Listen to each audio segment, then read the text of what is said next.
It's Red Eye Radio. Gary McNamara and Eric Harley talk about everything from politics to social issues and news of the day.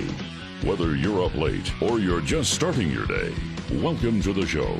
From the Uniden America Studios, this is Red Eye Radio.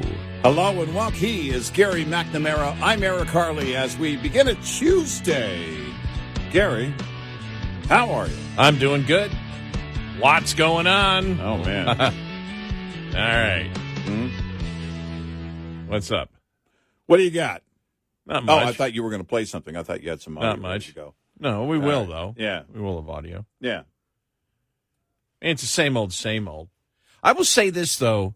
You know, you and I, we had talked about this yesterday, then a number of articles out about, what's happened over the last couple of weeks where it seems like everybody in the media is on board that the if there's a Trump presidency, democracy is done, is gone. The Constitution is gone. Mm-hmm. He will never leave office. Yeah. And all of a sudden, this really started coming to the forefront here in the last week. And you and I noticed it immediately. We went, you know what it is? The media believes the polls. Yeah. The media, believes the polls. I think that's a very sound theory. It has to be that because remember when DeSantis was on the rise and everything was being thrown at DeSantis? No, I don't. You're not old enough to remember that? I'm pretty sure you're old enough to remember that. Oh, okay. He was on the rise at one point. Yeah. Then. Okay. It's the on the rise part that you didn't remember. Oh. Yes, exactly. Oh, okay. Right. It's the on. I get it. Yes. I don't recall that ever. How long ago was that? Wow. I'm not sure if you're old enough to remember that. It was definitely before football season started. Maybe before baseball seson began. You mean this season? Last season. This season. For baseball, last season. Right. Back when they were wearing leather helmets. But the media, of course, when they fear someone on the right, they go after them. You know, Bill Maher was, and this is why we don't let people off the hook like Bill Maher. You know, the Democrats and blah, blah, blah, blah, blah. Yeah, you helped build it. And you were one of those that was saying, in fact, you were the one that was saying, yeah, we called Bush and all the other guys Hitler, but this guy, Trump, actually is Hitler. And, that's the fear-mongering that they do when they're afraid that they're going to lose. My fear, and you and I were talking about it walking out the door yesterday morning, I don't know if fear is the right word. My concern is the GOP. And the Hill had an interesting story about how many seats in the House there are that are kind of on the line, and with Santos and the whole thing.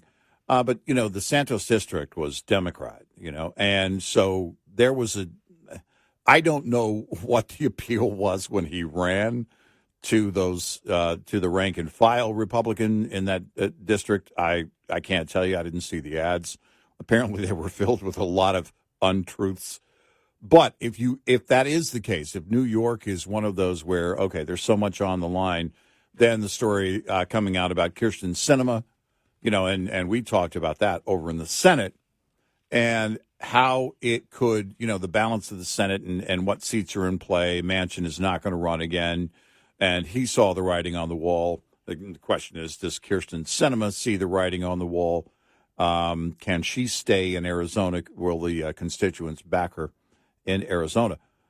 And all of those things, it's what's interesting is that I noticed after we left here, that's a really something new as of late. And that was, I have a lot more confidence that Trump can beat Biden than I do the Senate going GOP and the House remaining GOP. And that's something where a threshold, I guess, I don't know, in recent weeks, it has to do with the polls. It has to do with everything going on with Biden.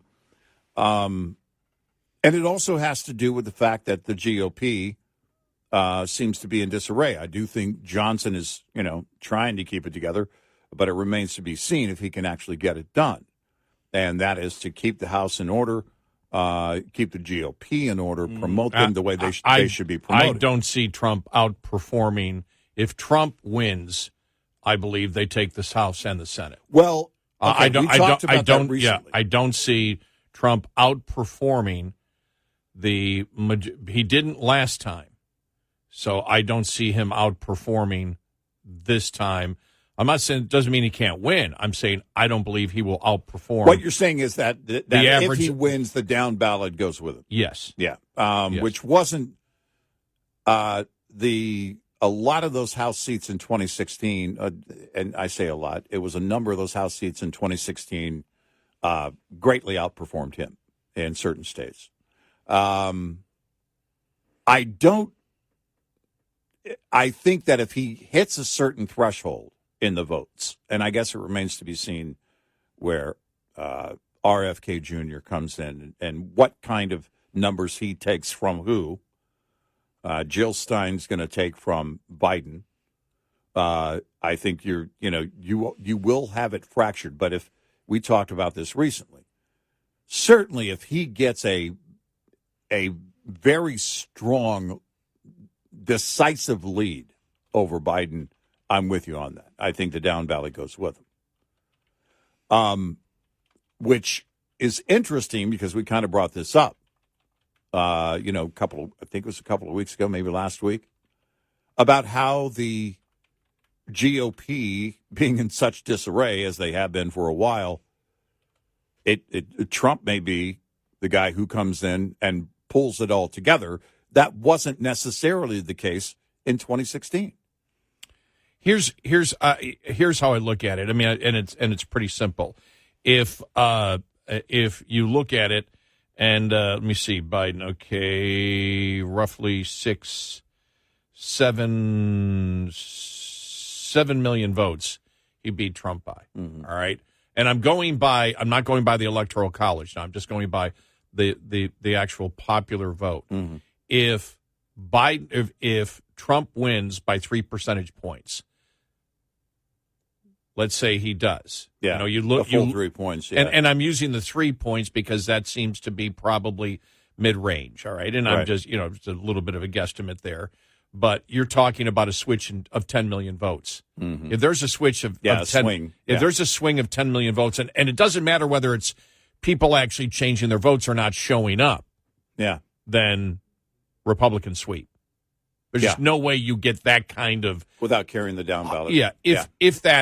If that's what happens, which again, it's if Trump wins, if Trump wins, everybody goes with him because at that point, it's more than just because Republicans, and it was an interesting article you and I read the other day that said it's the indictment stupid that so many Trump supporters view it. Well, independents aren't viewing it that way. Right.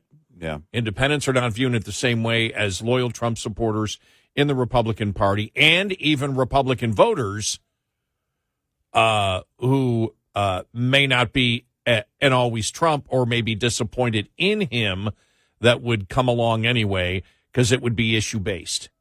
Well, here's what – there's so many variables right now in play. And it just seems like every day those variables move.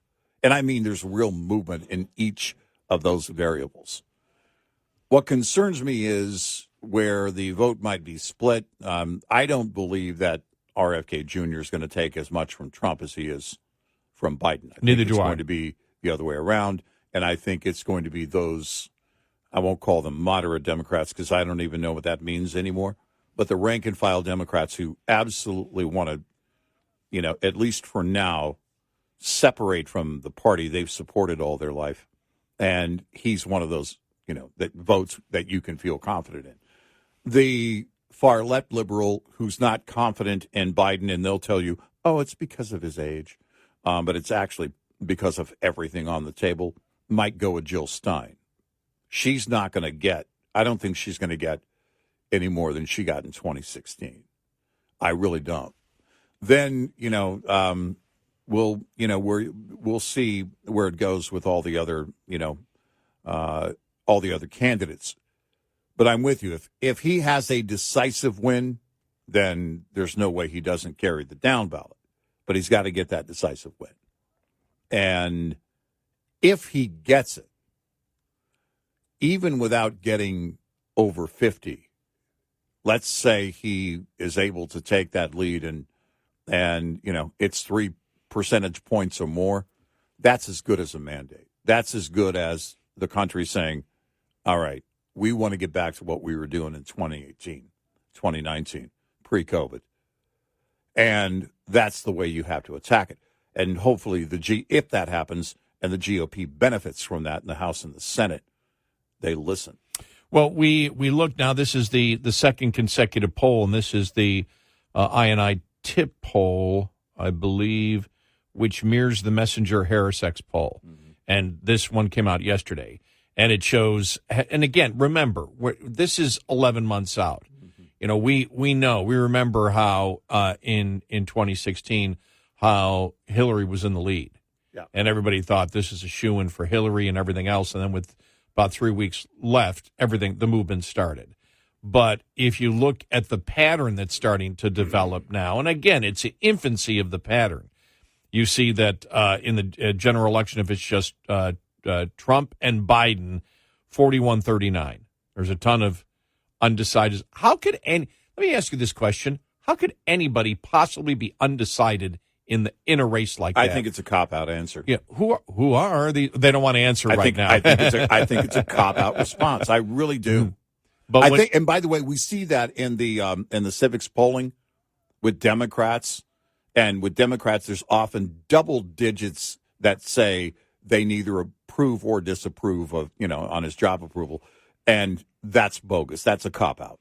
And so, but if you look at the latest one, it's Trump 41, Biden 39. If you add Kennedy, West, and Stein, all right, that are in. Yeah, they're in. You all of a sudden you get Trump 38, Biden 33, Kennedy 11, West 2, Stein 2, Trump is up +5. That's a second consecutive poll that shows that Kennedy, West, and Stein are pulling more from Biden than they are Trump at that point. And if an election lands that way, then it will be a sweep. I would be very, very surprised if Kennedy ever got close to, in a real election, 11. I would too. Where did he come out as when he announced he was at like 18 or something? Yeah, he was up ridiculous. Higher. Yeah. Well, here's one right here. This is the Messenger Harris X from last Thursday. Trump 43, Biden 36, Kennedy 17. Yeah, West 4. Okay. But Trump goes from, when it's head to head, it's Trump 52, Biden 48. That's where apparently they don't give you any choice. You have to pick one or the other. Yeah. 52, 48, and this one would be Trump 43, Biden 36, Kennedy 17, West 4. So Kennedy and West would pull 9 points from Trump, but would pull 12 points from Biden. Mm-hmm. Which shows you where the public is right now. Well, and when it gets down to doing the deed, it's one thing to respond to a pollster, but when it gets down to doing the deed, the one thing that people are so many people want to do quite often is go back to the past, and we don't mean to go back to the 70s. We mean go back to 2018, 2019. It's so crushing what's going on with inflation right now. And people have it in their mind that, well, if we just bring that guy back, he'll do the same.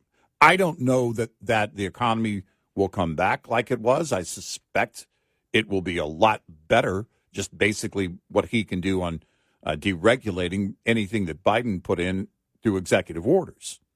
But it doesn't happen overnight, but it doesn't matter. That's the mindset of people.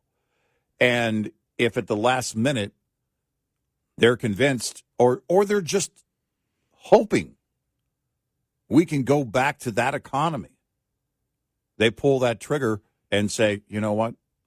It's Michael Rappaport all over again. He had some choice words. We couldn't play the audio of what he called Trump. But he said, if it gets down to Biden and Trump, I'm voting Trump. This is a guy who's a lifelong liberal. And that's why you've seen the media is panicking. We'll go through some of the things that they have said over the last a week. Mm-hmm. And I simply say, and it was interesting because watching all this and then seeing Matt Taibbi again, you had him, you had Michael Schellenberger before the House again, talking about the weaponization of government and the things that they feared. Yeah. And you have to remember, these are two Democrats. Right. And they look at the censoring that went on and the cooperation. And I'll get the audio cut where they said, what do you fear most?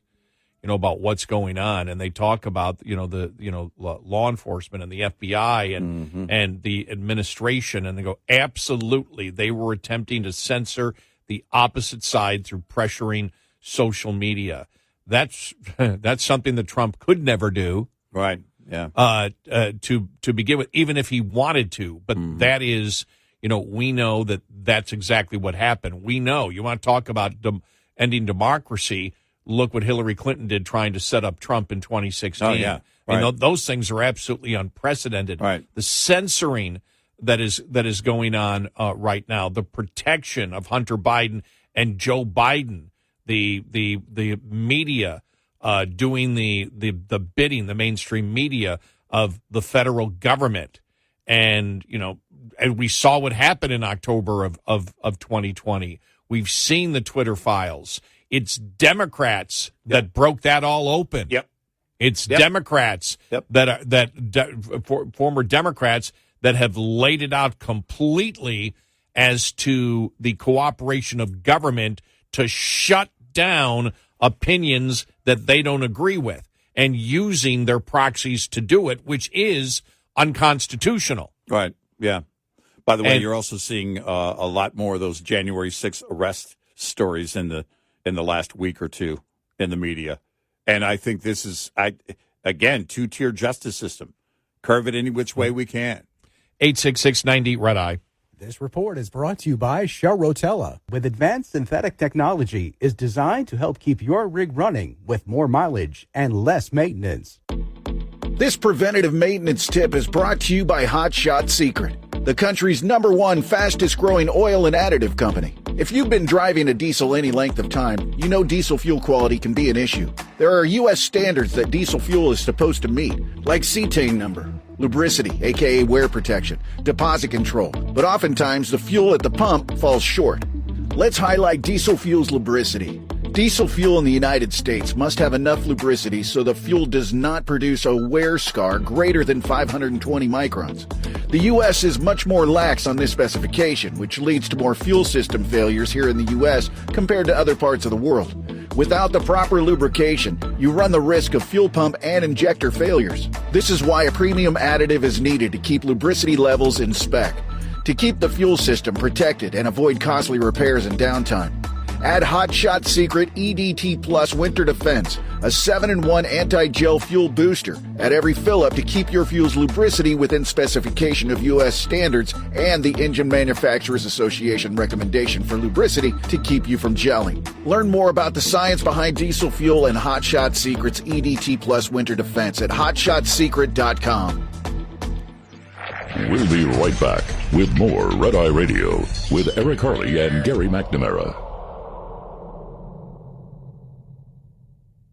Shell Rotella with advanced synthetic technology is designed to help keep your rig running with more mileage and less maintenance.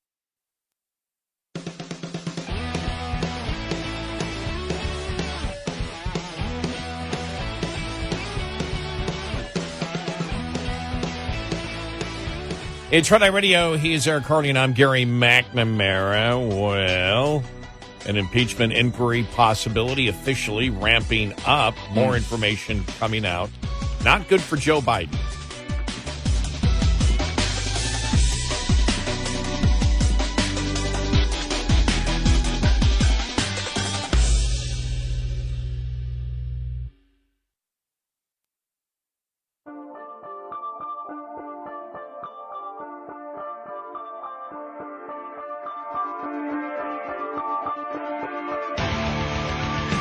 5 hours a night. And still not enough. Listen to our podcast available on the app and on our website, rediradioshow.com.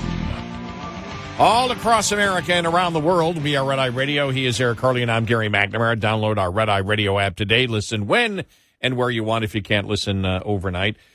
Getting back to the point again, Karine Jean-Pierre back there at the White House podium and really can't answer any questions. This one on the censorship testimony, the censorship, the weaponization of government that Republicans held, where you had Matt Taibbi and Michael Schellenberger from the Twitter files again testifying. Understand, they're Democrats. Yeah. And they are horrified by what they have seen, which they say is absolutely unconstitutional, that the Democrats in this administration did to stop free speech in the United States. Here's this. The online censorship question. Last week, the House Judiciary Committee subpoenaed Rob Flaherty about the efforts to influence social media moderation. Is the White House going to seek to block that testimony?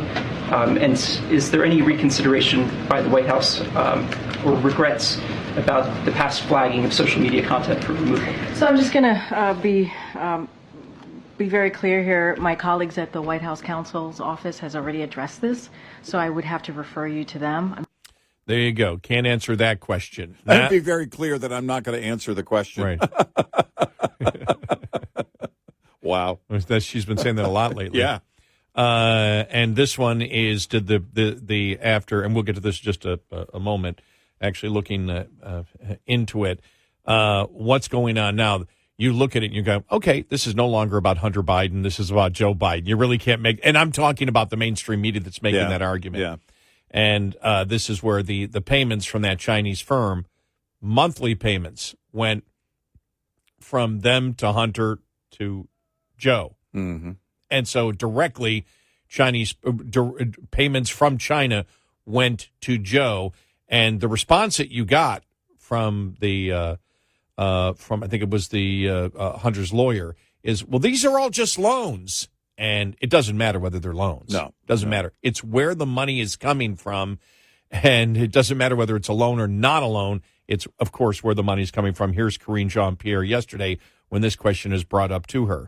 Thank you. The White House has said repeatedly that the president and his son were never in business together. They've said that repeatedly also in this room.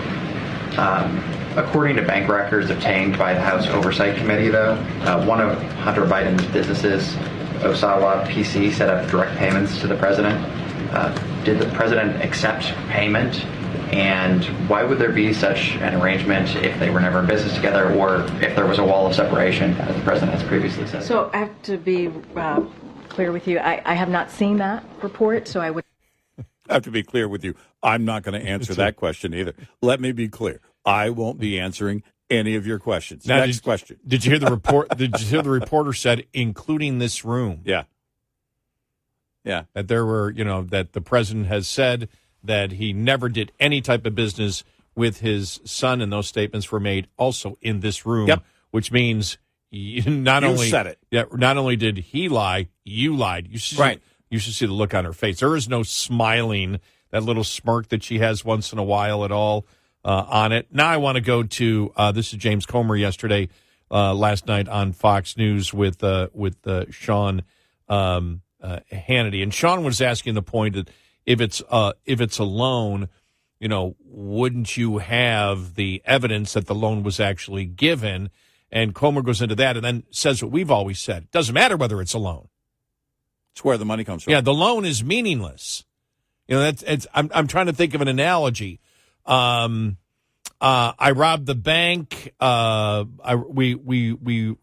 Is it true? Did you rob the bank? We never were parked illegally outside the front of that bank. You and Bonnie, Gary, back in the day, robbed that bank across from the coffee shop you were talking about. Yeah, the coffee shop where I was an extra in that independent movie the other day. And that's how you paid off your house. Yes, exactly. Right across the street is a barber shop that they say, well, right down the road and across the street. Right, yeah. It's a block down. Right. Every time I look at it, I'm like, wow, you seem to know a lot about the location, Gary. Did Bonnie and Clyde actually walk in there? Well, that's true. I do observe. And if you're going to be a good criminal, you must, if you're going to have that criminal you mind. must observe. You must observe. Right. Yeah. I learned that from the actors playing mob people last week. Yeah. When I was an extra in that. In the mob movie. I'll post some stuff on social media over the next couple of days. Yeah. There's somebody got a picture of me there in the middle of everything. And then, but it was a lot of fun. We'll see if it comes out in a year or whatever. Yeah. We'll see if I'm in the cliffhanger episode. Right. The last moment. With my talking part, remember? Yeah. My talking part. Yeah. I walk up to the bouncer. He says, name, Gary McNamara. How do you spell that? McNamara. Looks me up and down, goes, okay, you can go in, which meant that Don is allowing me into his coffee. Because he knows you're from New York. That's why. But here it is. Here's James Comer.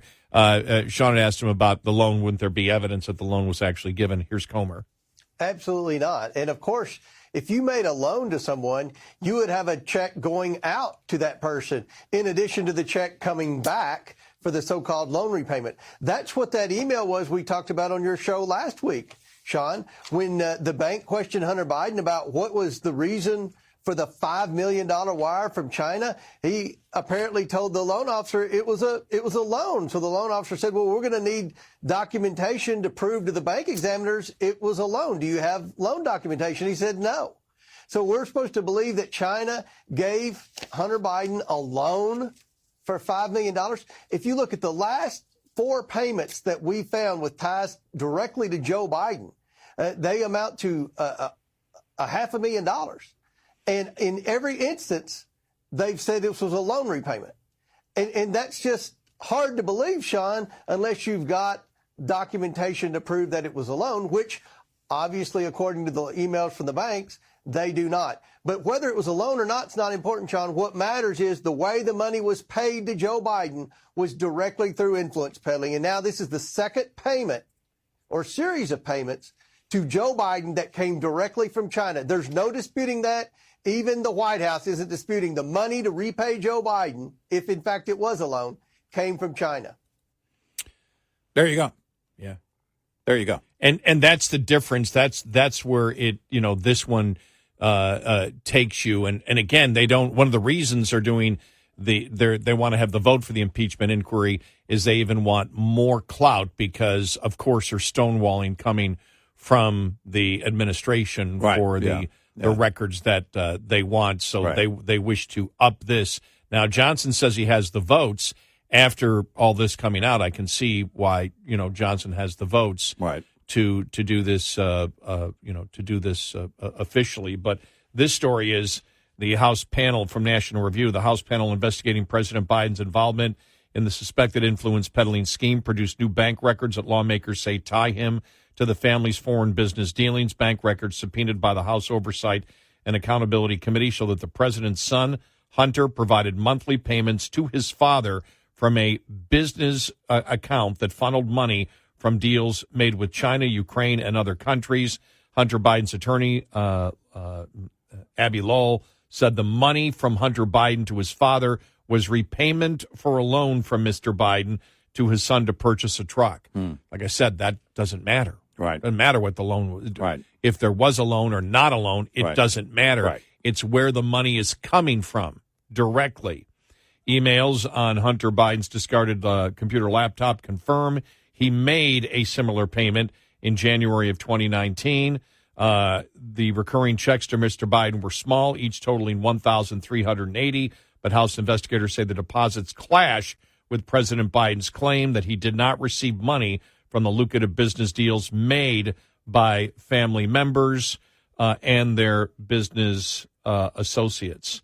As Comer said, this wasn't a payment from Hunter Biden's personal account, but an account for his corporation that received the money directly from China. Mm-hmm.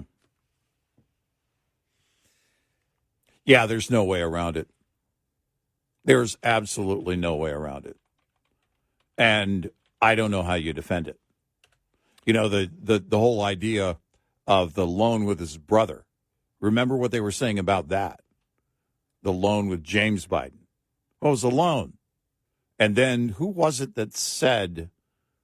from the White House that said we can prove it was a loan. But they wouldn't prove that it was a loan. The point being, if they could prove that it was a loan, they would step out in front of it. But even if that were true, it wouldn't matter because of the source of the money. And they know that. Just to get the full quote here, this wasn't a payment from Hunter Biden's personal account, but an account for his corporation that received payments from China and other shady corners of the world. This is all in quotes. At this moment, Hunter Biden is under investigation by the Department of Justice for using a Wasco PC for tax evasion and other serious crimes. Comer says the payments, quote, are part of a pattern revealing Joe Biden knew about, participated in, and benefited from his family's influence peddling schemes. As the Bidens received millions from foreign nationals and companies in China, Russia, Ukraine, Romania, and Kazakhstan, Joe Biden dined with his family's foreign associates, spoke to them by speakerphone, had coffee, attended meetings, and ultimately received payments that were funded by his family's business dealings, the committee added in a press release.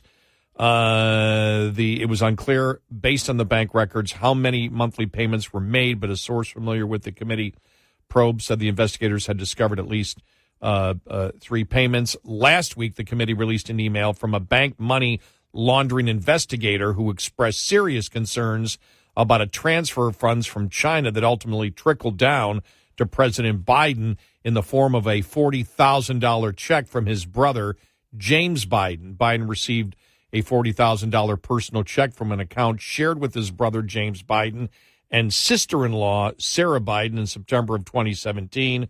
Money that was marked as a loan repayment. The alleged repayment was sent after funds were filtered from Northern International Capital, a Chinese company affiliated with the Chinese energy firm CEFC, through several accounts related to Hunter Biden, and eventually down to the personal account shared by James and Sarah Biden. Northern International Capital sent $5 million to Hudson West, a joint venture established by Hunter Biden and a CEFC associate, on August 8th. On the same day, Hudson West sent a $400,000 to a Wasco PC entity owned and controlled by Hunter Biden. 6 days later, Biden wired $150,000 to the Lion Hall Group, a company owned by James and Sarah Biden. Sarah Biden withdrew $50,000 in cash from Lion Hill Group on August 28th and deposited the funds into her and her husband's personal checking account. Then on September 3rd, Sarah Biden wrote a check to Joe Biden for $40,000. An unidentified bank investigator sent an email on June 26, 2018, to colleagues raising concerns about money sent from Hudson West to Owasco PC. The email said the $5 million in funds sent from Northern International Capital were primarily used to fund 16 wire transfers totaling more than $2.9 million to Owasco PC. The wires were labeled as management fees and reimbursement. Quote, we find it unusual that approximately 58% of the funds were transferred to a law firm in a few months, and the frequency of payments appears erratic, the investigator wrote in an email, which the committee shared with National Review. The investigator said Hudson West does not currently have any investment projects at this time, which raises further concerns as millions in fees are being paid out, but do not appear to have any services rendered by Owasco PC, which is, again, this gets back to what business are they in? Right. And you've seen the Democrats don't even use it anymore. Well, the Trumps are in business. Yeah. Why can't the Bidens be in business? Yeah. Well, tell me what business the Bidens are in. We know the Trumps are in business. We've known that for 50 years. Not a word of what the Bidens' business is. And then all of a sudden, the entire family's involved? Yeah, this isn't going good at all now that they're tying money directly to Joe Biden. 866-90 Red Eye. Coming up, more with Gary McNamara and Eric Harley. It's Red Eye Radio.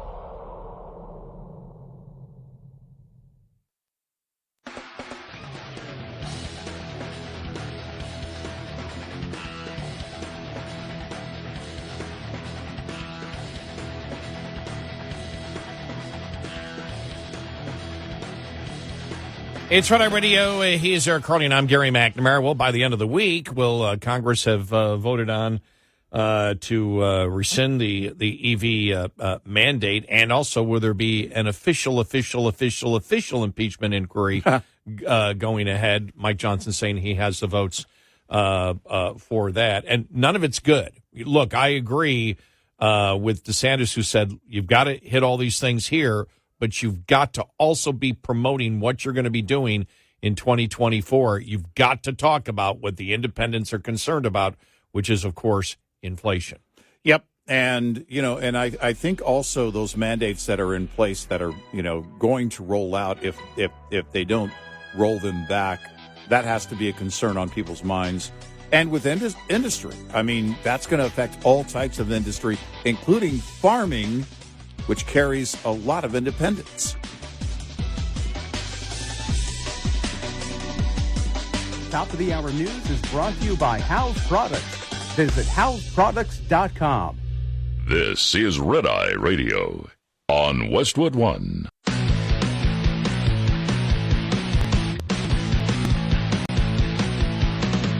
Now, it's Red Eye Radio. Gary McNamara and Eric Harley talk about everything from politics to social issues and news of the day. Whether you're up late or you're just starting your day, welcome to the show. From the Uniden America Studios, this is Red Eye Radio. All across America and around the planet, we are Red Eye Radio. He is Eric Harley, and I'm Gary McNamara. Good morning. I was just scrolling on my phone and went to Facebook and came upon an ad that the ad is selling a cream that will give me six-pack abs. No, it won't. Apparently, you wipe the cream on your belly and it gives you six-pack abs. Should I question whether that ad is accurate? Yeah. Okay. It may give you a belly that appears that you enjoy drinking six-packs. So I would look at the disclaimer before I purchased. I don't think you're going to see the results you're thinking. I had that feeling, too. Yeah. I just get a feeling that it's not that easy. But it did catch my eye. Yeah. That's the one thing. I, by the way, have I'm going to be soon launching a product that also is a topical product that, if used properly, will give you a dad bod. Follow the instructions carefully, especially the part that says lots of French fries. Mm-hmm. Yeah. No, man, I'm telling you. Yeah. But somebody has to be buying it, right? I mean, there has to be somebody going, okay, I got it.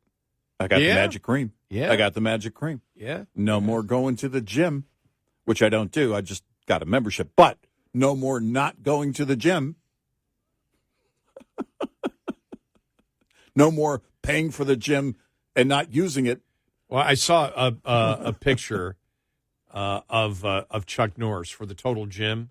Oh, yeah. And it said, you can have a body like this. And he goes, he's 80, whatever he is. And it shows like this incredible, six-pack abs. Yeah. I've had that machine for 17 years, and it is a great, I'm not doing a commercial here. Mm-hmm. It's just a great. We have one, yeah. It's a great machine. Yeah. I mean, it has taken away. I mean, I had sciatic nerve problems when I got it 17 years ago. That's gone. Mm-hmm. My joints are great. And when I found out, though, it's not just a machine, it's resistance training in general. Yeah.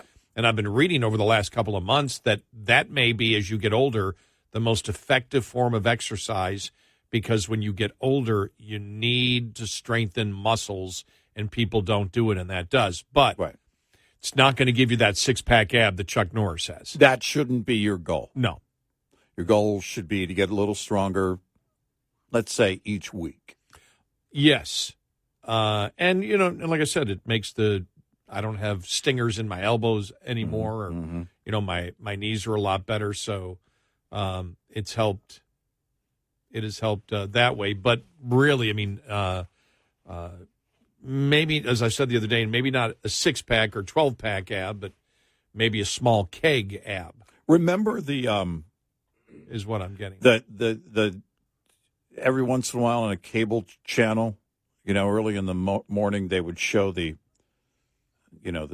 senior workout, and it would be quite often one of our beloved seniors sitting in a chair doing exercises, in the chair, like lifting arms and everything else. And I'm thinking, oh, no. They're never going to win a competition this way, scoffing as a young guy. And the other day I found myself saying, you know what? I'm not going to do my chair exercises today. I don't have the energy. I don't think I have the strength to do it today. How things change. Hey, you know what I did? As you age. You know what I did yesterday? Huh. On a December 4th, I cut and edged my lawn. Yeah? And the edging was real. Oh, the beauty thing is, and we've been in the 60s, but you take that edger down, you can look and see if your soil is moist. Mm-hmm. There's no evaporation going on in my lawn. None. I mean, it's absolutely. Which is great. Oh, you don't have to water or anything. But so I noticed the same thing. I was adding to my Christmas lights. My neighbor across the street always does a great job. In fact, he was literally working on his lawn. He does it at night. I don't know if it's because he works different hours or not. I'm not sure. But he was on his roof when I left. It was dark. He was up there working, and he likes to do that sometimes on the weekend. His grandkids come over and they'll help him. But he does a spectacular job. I mean, it's and I do lights on the roof, lights along the garden, lit candy canes along the garden, and we had I did some cleaning up from the leaves and the gutters and the whole thing over the weekend. And then went to bed Sunday afternoon, wake up, and there's leaves everywhere. So we had some wind blow through, and apparently we were getting a very mild cold front coming through. So, yeah, I got to get out there again in the morning. It doesn't get light until like 7:30. I know. In the summer, I can get out there. I can start things up at 7. But it feels weird in the dark, so I don't try not to disturb my neighbors. What I'm happy about is it was in October, and then after we changed the clocks in November, I wasn't sleeping good in the second shift. Yeah. And all of a sudden, the past 10 days, I can't stay awake. It's great. Yeah. It's great. I love sleeping. I have been sleeping a lot. Since I got COVID, and that goes back a ways now, but since I got COVID, I'm not having any problems sleeping. I don't know if it's that or the seasonal thing, but I don't have any problem. I can sleep as long as I want to. I can go to bed as early as I want to, which is not typical for me, but in the fall and winter, I get more time, especially in December. I get more time to sleep, so I take advantage of it. All right, in news out there, CNN and ABC are reportedly interested in hosting independent Republican primary presidential debates in the upcoming months. All right, okay. Because this week is going to be on News Nation and the CW. I thought about that. Yeah, I didn't know the CW when they just said News Nation. Yeah, that's all I saw. I said, well, nobody's going to watch this thing. Well, and nobody watches News Nation, right? And so I was looking at the ratings. I told you during a break. This is GOP primary debates. August debate, August 23rd, 12.8 to as high as 13 million. That was Fox News. September 23rd was Fox Business, but still landed 9.5 million. November 8th, it was NBC News, and it was 7.5 million. And then December 6th, we don't know yet, but it's going to be on, we don't know the ratings yet, of course, but it's going to be on News Nation and the CW. And I have to wonder, look, there's going to be attrition just based on the fact that everybody knows where everybody stands. You have people dropping out, and things are just kind of lining up. You see DeSantis is, probably getting a bump or going to get a bump, from last week a little bit, but it's going to remain basically down to the 3. And really, it's down to Trump. There's not going to be a change unless there's some kind of health-related issue or he drops out. He decides to drop out. Otherwise, I don't see that changing. If it hasn't changed by now with everything going on with him, then it's not going to change. Then talk about, this is the networks wanting to independently have the debates on their own. As they have here this is from Breitbart, some GOP candidates previously voiced support for additional debates, though it's unknown if they would participate in established network events. GOP presidential candidate Vivek Ramaswamy slammed the Republican National Committee for allowing NBC the privilege to host the November 8th debate. And the beautiful thing about it was the number of people that watched that, mostly Republicans, that thought NBC did a better job than Fox. Yeah. The networks could independently schedule the debates in the coming months, Politico reported. ABC News before the New Hampshire January 23rd primary. CNN, unknown. Yeah. A person familiar with the RNC's debate deliberations told Politico the committee did not commit to anything. Okay, that's what it is. During the meeting, the committee plans to consider terminating candidate pledges. Why? Why now?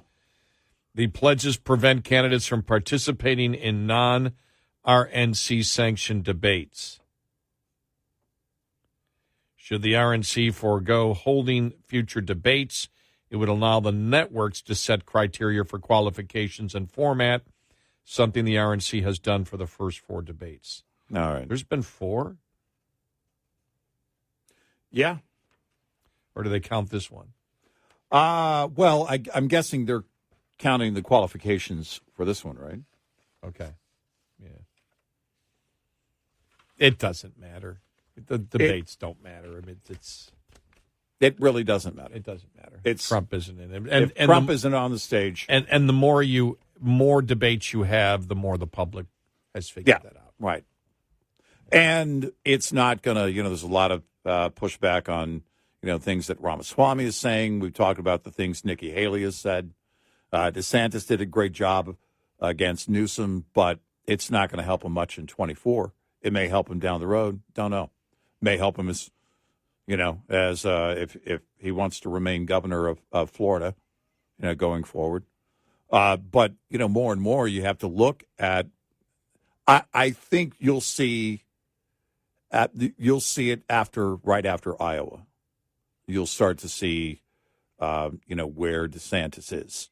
If he gains any momentum from Iowa, if he is to, surge and outperform the polls, and then somehow win Iowa, if that's the case, he'll have some momentum. But the question is, how far do you wait if the polls show that you're going to lose to Trump in your home state as a sitting governor on March 5th, Super Tuesday? So that decision has to be made by the campaign. He has money. That's not going to be a problem. But that money can be tucked away for and used in future campaigns.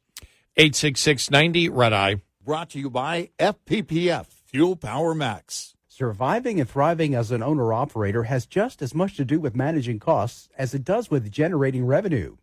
Like the chief financial officer of any company, you have to be concerned about rising costs, especially without increases in revenue. Trying to reduce costs, let alone make sense of them, can be a complicated task. Understanding basic principles of operating costs can save you thousands of dollars a year. A penny saved could be $1,000 earned. Saving just 1 penny per mile over 100,000 miles driven annually will deliver $1,000 to the bottom line at the end of the year. Brought to you by Shell Rotella, with advanced synthetic technology is designed to help keep your rig running with more mileage and less maintenance. Lines open for your calls. 866-90-RED-EYE on Red Eye Radio.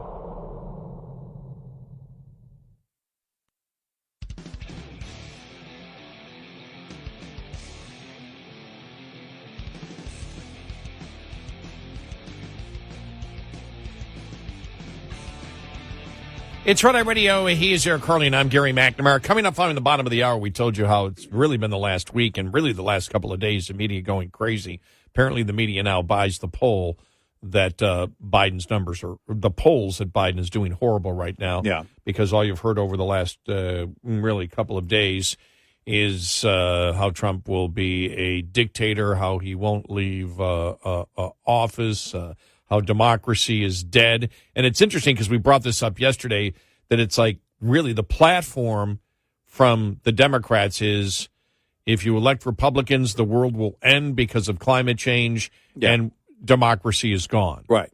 Which, of course, is ridiculous Right. as a statement. But as we said, if you want to know the evidence where we look and say, all right, where's democracy at a greater peril? And we look at the censorship that has gone on, the vast majority of it promoted and instituted by liberals.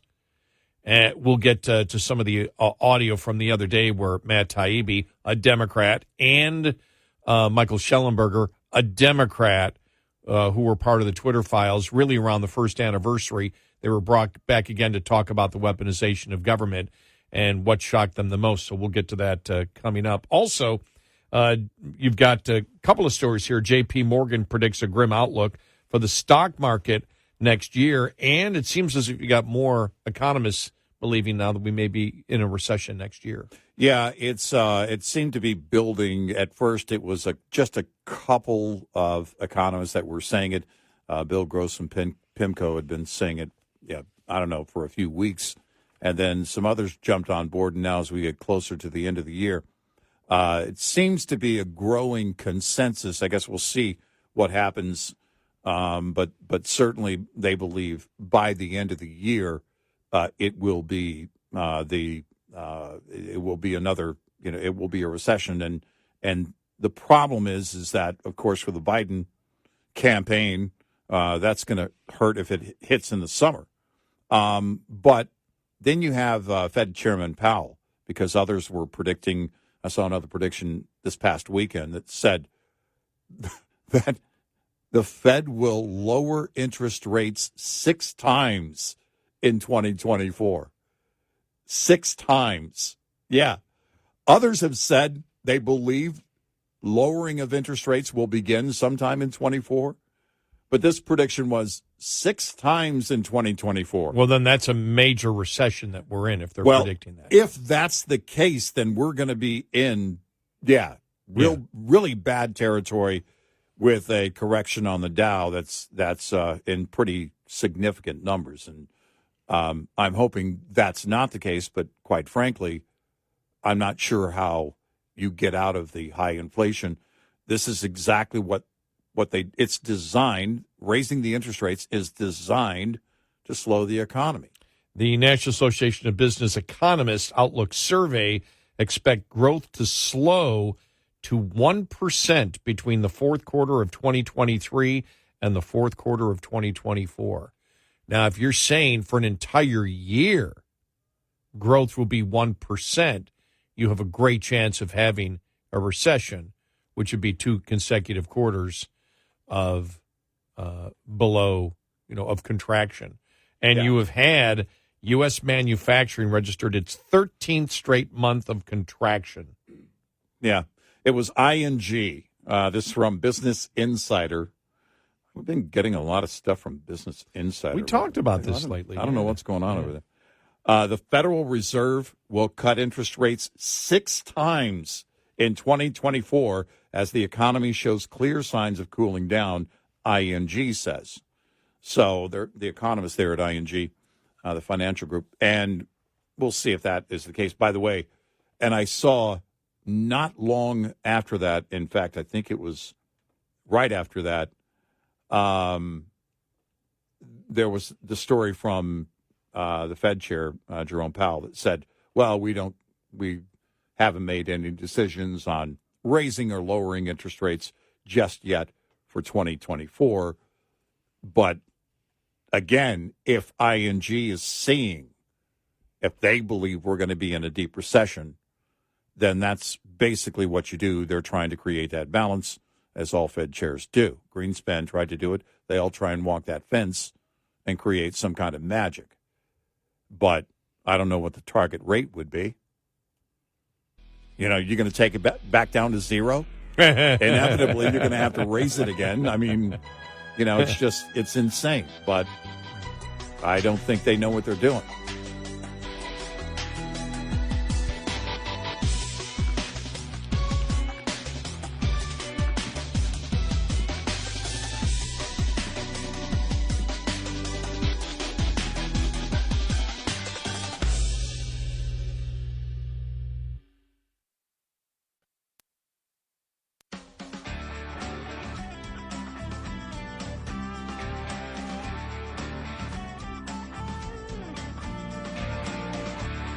You're listening to Red Eye Radio from the Uniden America Studios.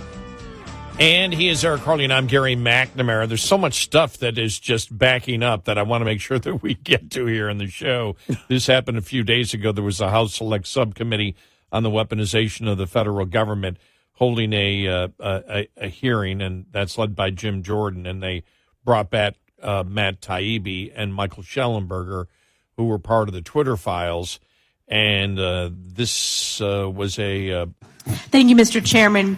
It has been almost 1 year since the first bombshell Twitter files. Looking back now, and my questions are for Mr. Taibbi and Mr. Schellenberger, what was the most alarming thing that you came across during your review of internal Twitter documents? And I have a number of follow-up questions, so keep it short. Sure. Thank you for the question. I think the most alarming thing that we saw was the regular stream, organized stream of communication between the FBI, the Department of Homeland Security, and the largest tech companies in the country. They had an organized system for flagging content, not occasionally, but in enormous numbers, involving spreadsheets of accounts that ran to the hundreds and thousands. And this was shocking to us, and to the Congressman's point, this isn't crazy conspiracy theory. We've already had 4 federal judges rule that they believe this activity violates the First Amendment. This is quite serious. We didn't know whether it was against the law, but we certainly thought it was shocking enough to be in the public interest, and that for me was the most serious thing.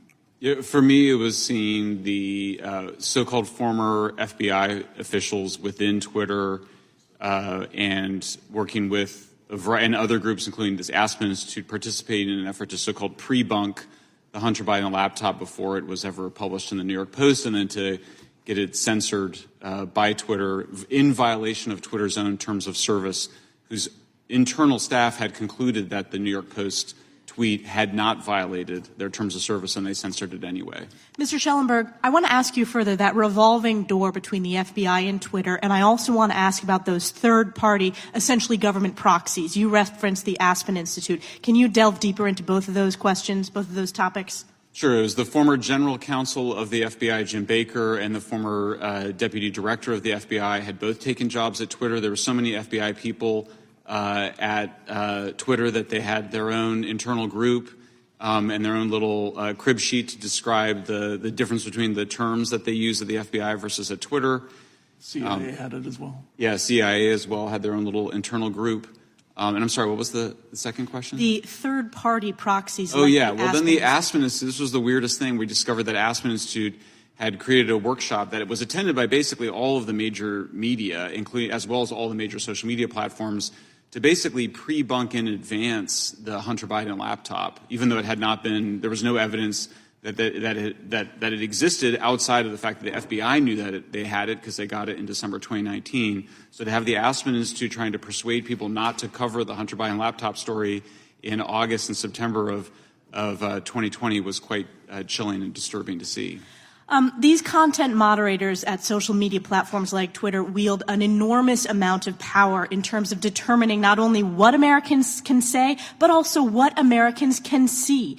Do you believe, Mr. Taibbi and Mr. Schellenberg, that it's appropriate for unelected bureaucrats or these tech companies to collude to influence what Americans can say or read? Absolutely not. And, I wanted to stress again that all this was happening secretively with the blessing of the Department of Homeland Security, with them sending things to, this is from the EIP at Stanford to Twitter and Facebook saying, we repeat our recommendations that this account be suspended. We recommend labeling all instances of this article. We recommend that you flag as false this. All these demands being made secretly without any public review. My view is that the government doesn't decide who can speak in the town square. Why should the government be deciding who can speak on social media platforms? We, the people, should decide our own content as adults, legal content. It should not be decided by either government or big tech. And what's important to understand is those are two Democrats there. Yeah, right. Because when it came about, when the whole Twitter files thing came about, I didn't know what to expect. I don't know that anybody really knew what to expect from it.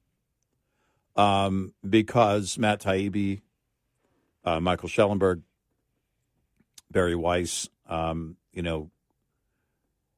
even though I think we knew they were liberal journalists, and I think that was the point. The point was find people that you can trust. I don't want to speak for Elon Musk, but find people that you can trust to do true journalism. Just tell us what you find. And I think for me, it wasn't necessarily surprising given the whole Russian hoax thing and how all that played out, and how many people had to be of the same mindset, not just cooperatively working together to go after Trump, but they were all at the leadership levels, they were all on board for it. They were all in.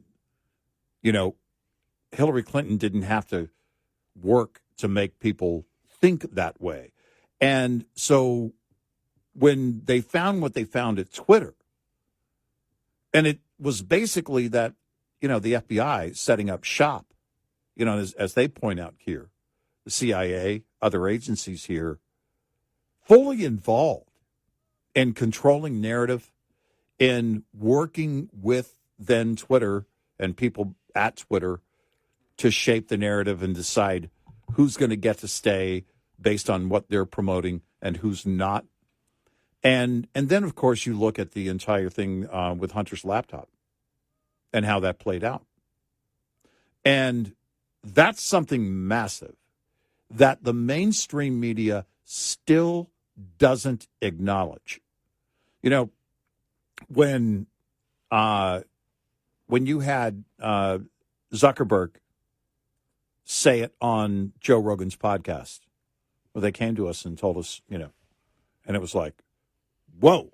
I remember I watched that on YouTube, so I had to rewind it and watch it a couple of times. I was like, did he just say what I think he said? And then you see the entire fallout and how it all came together with the Twitter files. The mainstream media should be the story. The Russian hoax, all of that should be the story. These are massive, massive, massive manipulations of the voter base and the mindset of the voter base. And yet they were promoting the fear that the Russians spent, $100,000 on ads during the political season. They want to make it because that was part of the narrative too. That was, hey, blame it on the Russians. And still you have millions of people that believe it was because of the Russians. That's why Trump won in 2016. And no one wants to pay attention to the facts about how all this stuff was orchestrated, including what was going on at social media, including Twitter. I think what bothers me, and I think we saw the beginning of it with Lois Lerner and the IRS. Yeah. You know, and you and I asked the question back then, is it a conspiracy or is it a culture? And when you see what has happened in the bureaucracy of the federal government, where it has, in essence, in my humble opinion, become a government within a government, because when you look at what happened in October of 2020, if you looked at what was going on in the FBI during the Trump administration, it wasn't what the administration called for. Right. This was liberals inside the government basically making unconstitutional decisions, intimidating social media, intimidating the people there, going and colluding with the media. And so you had a government within the government that was not elected. Yeah. That was dictating unconstitutional behavior on a consistent basis over and over and over and over again. Some of it may have turned into a conspiracy, but the fact is, we've always said that what is worse is a culture, because as a culture it means, well, then you just act independently and do whatever you wish to do, because the narrative is Trump needs to go no matter what. And you can fill Trump's name in with any other Republican, because if they did it to Trump, they'll do it to anybody. Oh, yeah.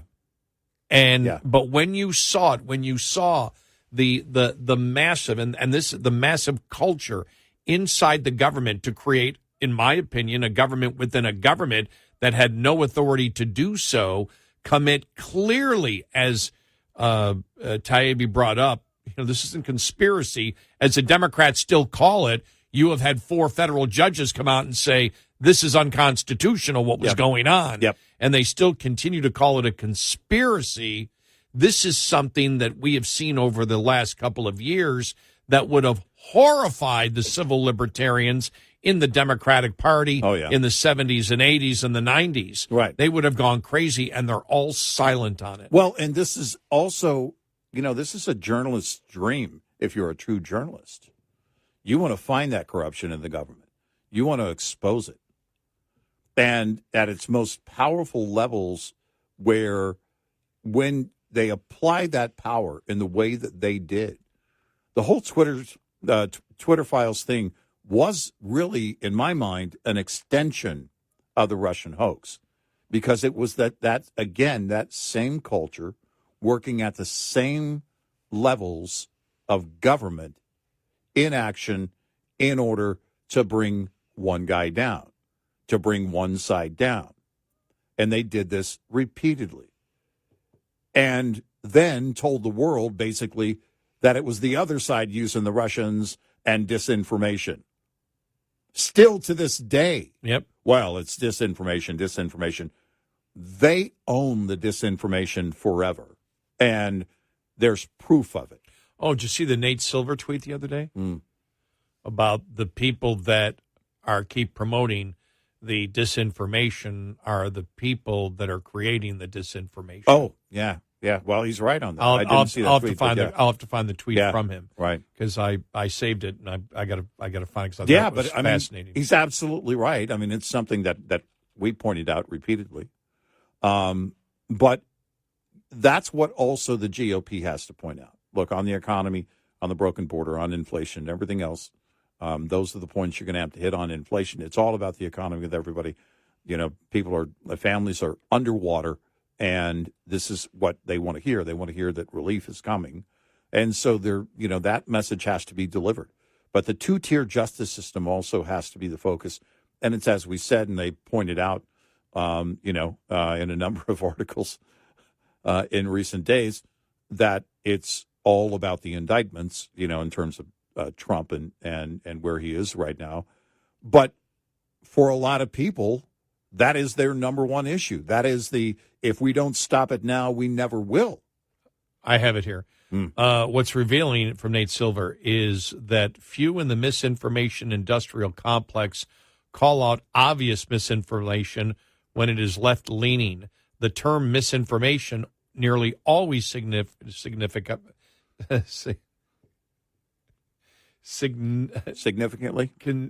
signifies, excuse me, all right. always signifies. I don't know what happened to me there. I'm sorry, Joe Biden syndrome. Signifies conservative arguments which may or may not be actual misinformation. Yeah, right. Yeah. And that's coming from Nate Silver. Yeah. He's not on the right. Nope. In any way nope. or manner. 866-90-RED-EYE. Get in touch with Red Eye Radio, toll free at 866-90-RED-EYE.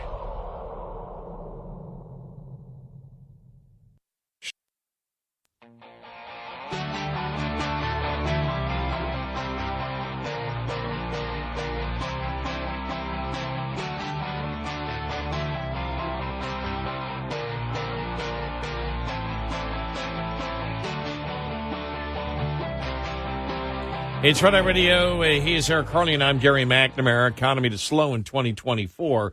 What are the specifics of that? We'll get to that. We'll tell you about the father who sues a school district for refusing to display the straight pride flag alongside the progressive pride flag. Oh. Be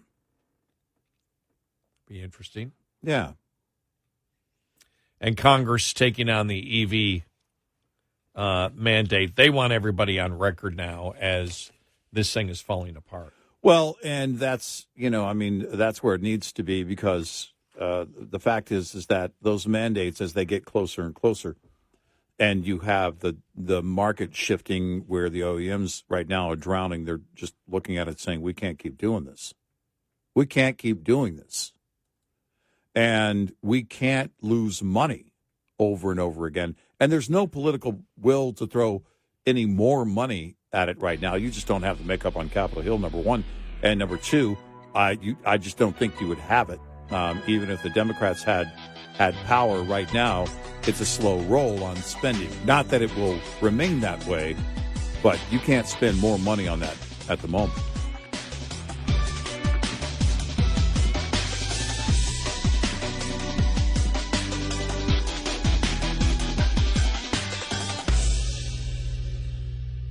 This is Red Eye Radio on West.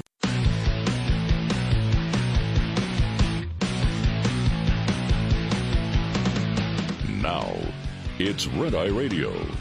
Gary McNamara and Eric Harley talk about everything from politics to social issues and news of the day. Whether you're up late or you're just starting your day, welcome to the show. From the Uniden America Studios, this is Red Eye Radio. All across America and around the world, we are Red Eye Radio. He is Eric Harley, and I'm Gary McNamara. Well, I didn't think it would be starting 11 months out. But as we started off the show, Eric, we said, okay, the media is taking the polls seriously now. They believe, this is the media, the mainstream media, they believe that Trump has a legitimate lead over Biden. That's why all the doom and gloom, right, as you've seen. And the doom and gloom is the attacks that democracy is going to end, the world's going to end with climate change, that on the economy, Americans are just stupid and just can't see the fact that things are great. Now we take it even a step further. The Atlantic and Lowry's column, she blames you for inflation. It's your fault. Yeah, listen, you people, with all your spending and... Yeah, the headline is, inflation is your fault. Yeah. If people are so mad about high prices, why do they keep buying? You need to stop buying stuff. It's your fault. Inflation is your fault, America. You know, you need to, honestly, look into all of this intermittent fasting thing. It's a misnomer that you need to eat every day. You don't need to be feeding your kids every day. Look what you've done, America. I hope you're proud. Way to go. That people approach me, people that I know that are doing it. It's like, So, the key is intermittent fasting. So what do you think? Would you do it? No. Why not? I don't like being hungry. I go long periods without eating, and it's a problem if I get into like a project on the weekend. It's especially a problem on the weekend because every project takes me a long time. But it's not really by design. I'm not doing it to lose weight. I just lose track of time. Yeah, if I'm hungry, I eat. Yeah. I don't overeat, but if I'm hungry, I eat. I don't, it's just, but that's for, this is Andy Lowry's column, basically blaming you. Yeah. Yeah. People hate inflation, just not enough to spend less. All right. Well, that's Americans about to change, by the way. Americans have nobody to blame but themselves. It's your fault, as if inflation just automatically happens because of consumer spending and no other variables involved in it at all. Uh-huh. Right. So it couldn't be the spending at all. It's not the government's problem. It's your problem. Now, Right. I will say this.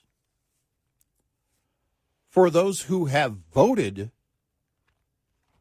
for the people who have promised for a long time to spend and spend and spend and spend, yeah, you voted for that. That was a choice you made.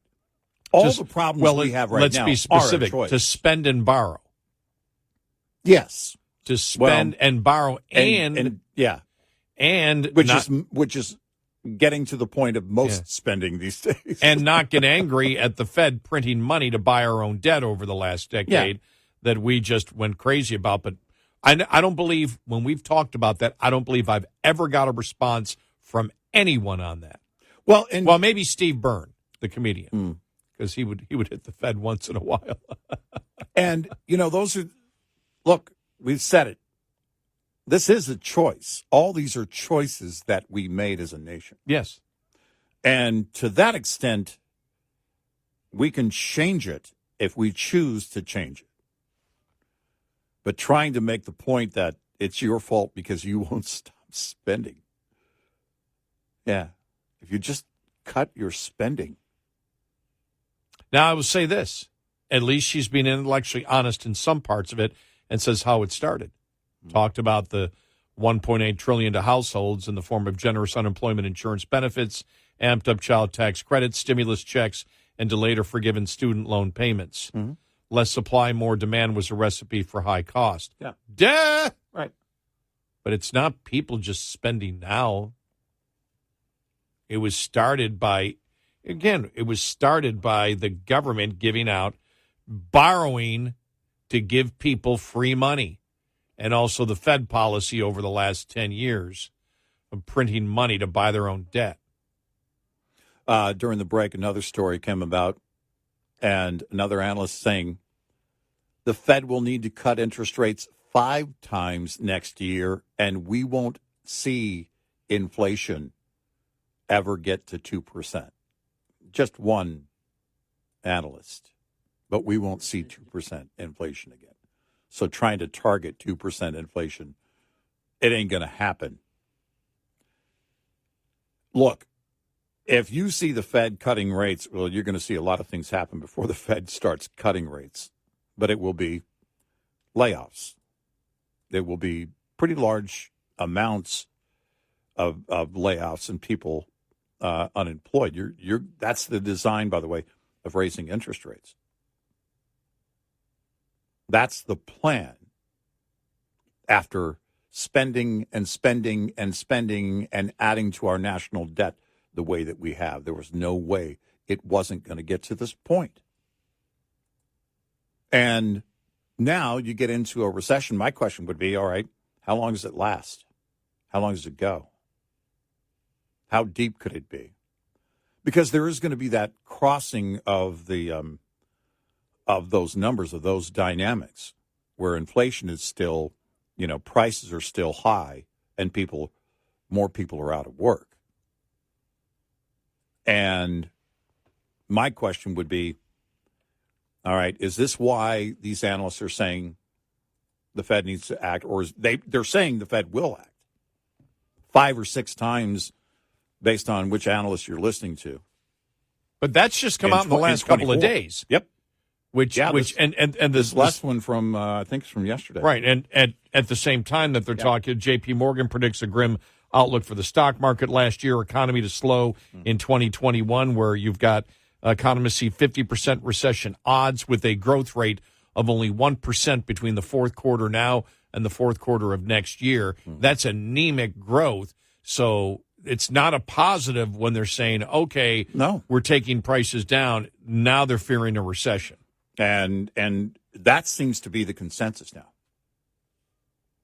I mean, I don't know. There was one analyst about this time last week that was trying to paint the scenario of how the Fed could bring in a soft landing, as they call it, and try and tame a recession.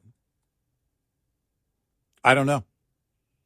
I think the Fed would love to do it and keep Biden out of recession territory at least until November 5th of next year. But I think that it's already in motion because you're seeing, again, individual debt at an all-time high. People using credit cards, which is how they keep spending. But once we get out of Christmas season and it's time to pay up on those debts, individuals are going to be further underwater. January and February are going to be painful, and the cutting is going to happen. And it's a lot just like the national debt. At some point, when you can't keep up with the interest payments on your debt, then that's when things start to topple. And you'll see companies right now, you're seeing a number of companies that said, well, our earnings weren't what we thought they were going to be. Restaurant companies, you saw Spotify laying off 17% of its workforce after laying off 6% in January this year. But you'll see more of that. You'll see more of the drawing down, and those companies will have to create efficiencies, whether they're using automation or AI or whatever to create those efficiencies, or asking whoever is still left at the employer's office to work harder.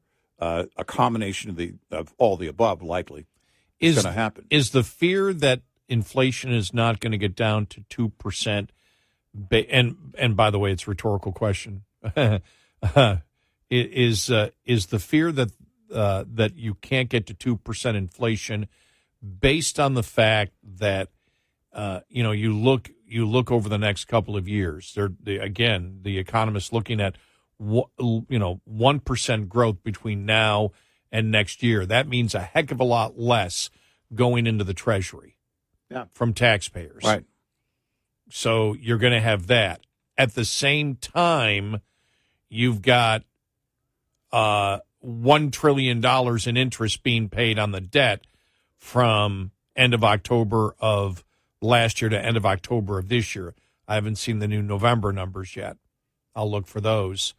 But you have $1 trillion in interest payments on the debt each and every year. Well, if you have a slowdown, you're going to increase that deficit for next year. You may bring down the interest rate a couple of times, but the interest rate's still going to be much greater than it was when we were keeping interest rates close to zero, which they're not going to put interest rates close to zero. That's not going to happen in the next couple of years. Mm-hmm. So is that the fear, that we're in that cycle where you cannot stop the inflation because you cannot stop the debt because of a number of reasons? Number one, you can't stop the debt because we won't stop spending. Number two, the interest on the debt is so great.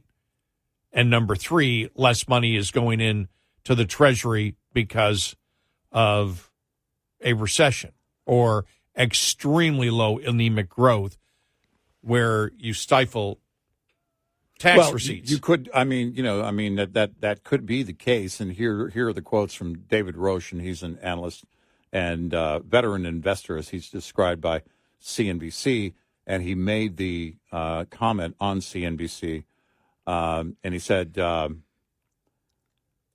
unless there were big external shocks to U.S. inflation in the form of energy or food, it was almost certain that the Fed was done raising rates, according to this, again, one investor, David Roche, which also means that the next rate move will be down. He says, I will stick to 3%, which I think is already reflected in many asset prices. I don't think we're going to push inflation down to 2% anymore. It's too embedded in the economy by all sorts of things. So, yeah, that could be the case, that, we're just at this point that, I hate these words, this is going to be the new normal. And 2% has always been the target on inflation when you're trying to bring it down. And my question would be, is the Fed going to be happy with 3%? Are they going to be happy here? And are they trying to, again, do they believe they can, well, the answer is yes. They all believe, as Fed chairs over the years, that they can pull out their magic wand and make things happen. But what's going on with the consumer is the number one question. And right now, most Americans and the middle class is underwater. And with their debt stacking up, I don't know what you do without expanding the economy in a big way. I don't know how you change that. 866-90 Red Eye. We'll be right back with more Red Eye Radio with Eric Harley and Gary McNamara.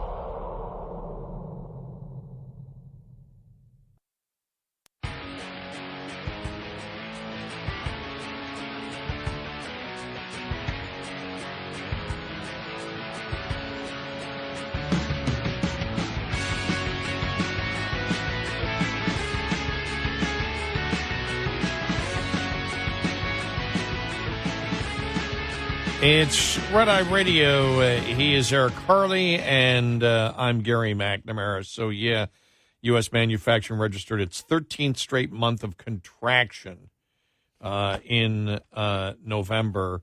And this is where you have the economists see a 50% now chance of a recession next year. You have J.P. Morgan come out yesterday and say the sizable rally in the U.S. stock market over the past month is likely to fizzle out by the end of next year amid a growing number of economic headwinds, according to J.P. Morgan Chase. The chief global equity strategist at J.P. Morgan said in a recent analyst note that the slowing economic growth, the rapid depletion of household savings, and the ongoing geopolitical turmoil could trigger a steep decline in the S&P 500 over the course of 2020 or 2024. Absent rapid Fed easing, we expect a more challenging macro backdrop for stocks next year, with softening consumer trends at a time when investor positioning and sentiment have mostly reversed. They wrote in the note they believe that the S&P 500 could plummet 8% over the course of 2024. So. Yeah. Look, rapid Fed easing. So if, these analysts are right, and let's say the Fed does start to lower interest rates.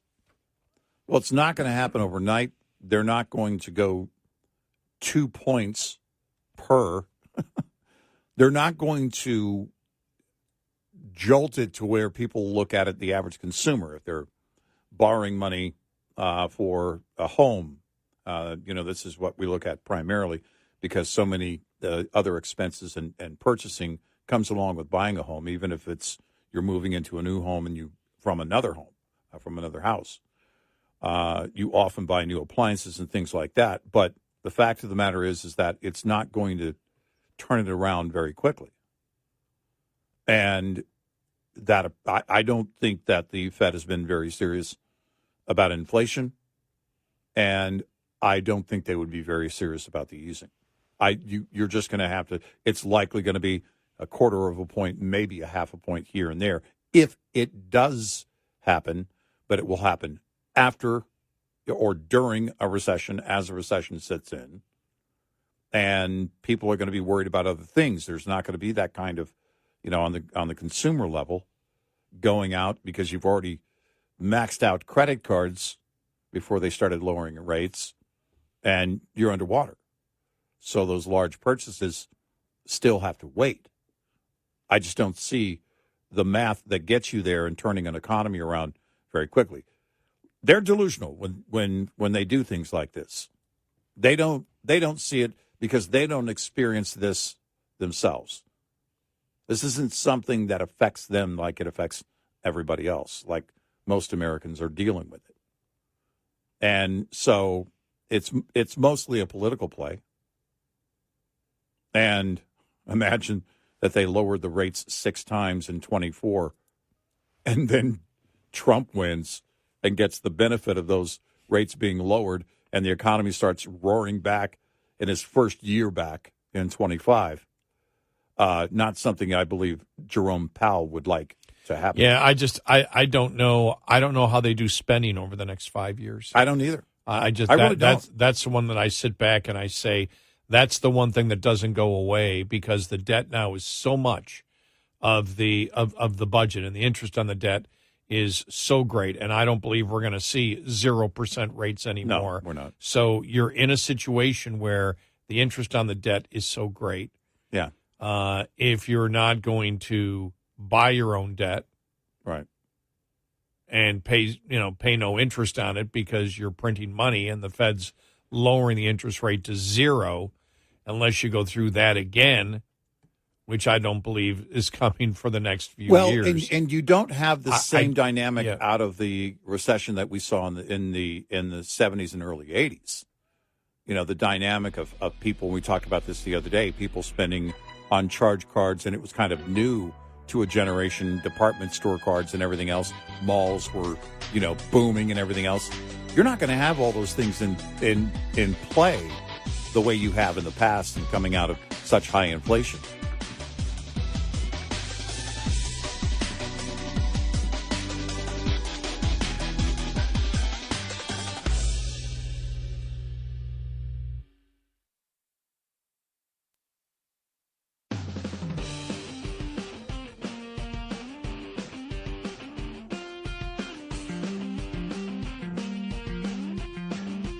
Call and join the conversation. 1-866-90-RED-EYE. Red Eye Radio. And he is Eric Harley, and I'm Gary McNamara. A Colorado father is suing the state's largest school district, claiming staff refused to let him display a straight pride flag alongside the Progress pride flags on view throughout his children's Denver school. Nathan Feldman argues his children are being barred from exercising their freedom of speech in a case of viewpoint discrimination. Feldman's lawyer, Michael Yoder, blamed equity policies like Denver's for the overt sexualization of content in elementary schools nationwide. Progress pride flags and gender identity books geared towards young children encourage students to ask about them and foster one-sided conversations about inappropriate topics in the classroom, he said. Nathan Feldman allegedly asked to put a straight pride flag alongside the Progress pride flags displayed at his children's school. In his lawsuit, he claims the school violated both the First Amendment and the Equal Protection Clause of the 14th Amendment. If we had more parents like Feldman, then these policies would never have been rolled out in the first place, and they'd be teaching kids about math and science, Yoder said. They wouldn't be talking about sexual orientation and homosexuality and having this flamboyant breeding ground for inappropriate content. The conflict began last year, October of 2022, when Feldman visited Stevens School, where his twin children were second-grade students. He noticed dozens of pride flags displayed in classrooms and hallways, according to the suit. The Progress Pride flag is a redesigned version of the rainbow flag with additional stripes to specifically honor transgender individuals and people of color. Feldman told his children's teacher the flags were not inclusive of all of Stevens School students and only represented one viewpoint on the topic of sex. The suit claims he asked if he could place an identically sized flag representing his children's views on the same topic along with existing flags, and allegedly offered an example of a straight pride flag. Yeah. The district doesn't allow for other flags, the principal allegedly told Feldman. Feldman filed the suit in November in U.S. District Court of Colorado. Denver Public Schools, the Board of Education, Stevens Schools, and several school administrators and other staff are listed as defendants. A spokesperson for the Denver Public Schools said they had not yet been served with the lawsuit. Mm-hmm. Yeah. That'll be interesting. I'm trying to figure out legally where he's wrong.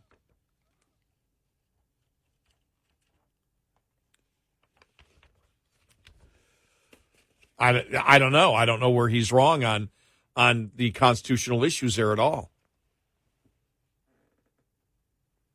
Because they're picking and choosing. Yes. Who is represented by the flags? Are they not? That's what they're doing. This represents these individuals in these groups. But you're not allowing for full representation? Why? It seems clearly unconstitutional. Yeah. If you're going to have that policy, yes. If you're going to have it, you either have no flags or you have, in terms of flags that represent people, state flag, American flag, those belong. Even a flag with the team mascot on it from that school, those belong. They represent the school. The state represents the entire state without discriminating, and the U.S., the entire nation. For the U.S. flag. In this case, the flags are representing people. Yes. And it's meant to promote and represent people, including individuals that attend that school and or teach and or work at that school. And in order to create a pro argument for what the flags represent. Right. A pro discussion on what the flags represent. Right. Yet so you will not allow the representation of the group of straight students, which is, or individuals that work there, which is, if it's the same as the population, the overwhelming majority of people that attend that school or work at that school. So you're not allowing that. That's interesting. I wonder how many people would pull their kids out of public school if they could afford to do it. I saw something that was interesting, and I didn't get all the numbers. Well, they didn't present all the numbers in the story, but talking about what we suspected was going on during COVID. And a number of families saying that, basically telling the school district that we're homeschooling now. I don't know to what extent that carried on post-COVID. It's tough to do. Yeah. No, you have to. It's a full-time job. Yeah. And with inflation, it's now doubly tough to do. Yeah. Yeah, no, you have to have at least one parent dedicated to that. I mean, it would really, the best situation would be to have both parents kind of tag teaming it. But you have to go through the curriculum and everything else. There are state requirements, depending on the state, that have to be fulfilled. It's not easy. But is it worth it for a lot of families? I think there's a growing number. And I think that, in fact, COVID, and we talked about it then, a situation like that was going to serve as an eye-opener for parents who had never considered homeschooling, because they were literally sitting right there when the virtual learning came about. They were sitting in their kids' classrooms, and they were learning on the fly as to what's going on, the types of discussions that were going on in their kids' classes. Well, this appears to be, again, elementary school, because the one, his one child was in second grade. Yeah. And this is, again, the perversion right of the left in this country and the Democratic Party wanting to, at very young ages, get kids indoctrinated into the way that the adults think. Right. Really, because the force of this is the radical transgender movement. Right. That you can be whatever you want. Right. And if you are a boy but feel like a girl, you're really a girl. Right. We all know where it's going. Mm-hmm. You know, I've said it before, even a straight pride flag, whatever, it's all stupid. Mm-hmm.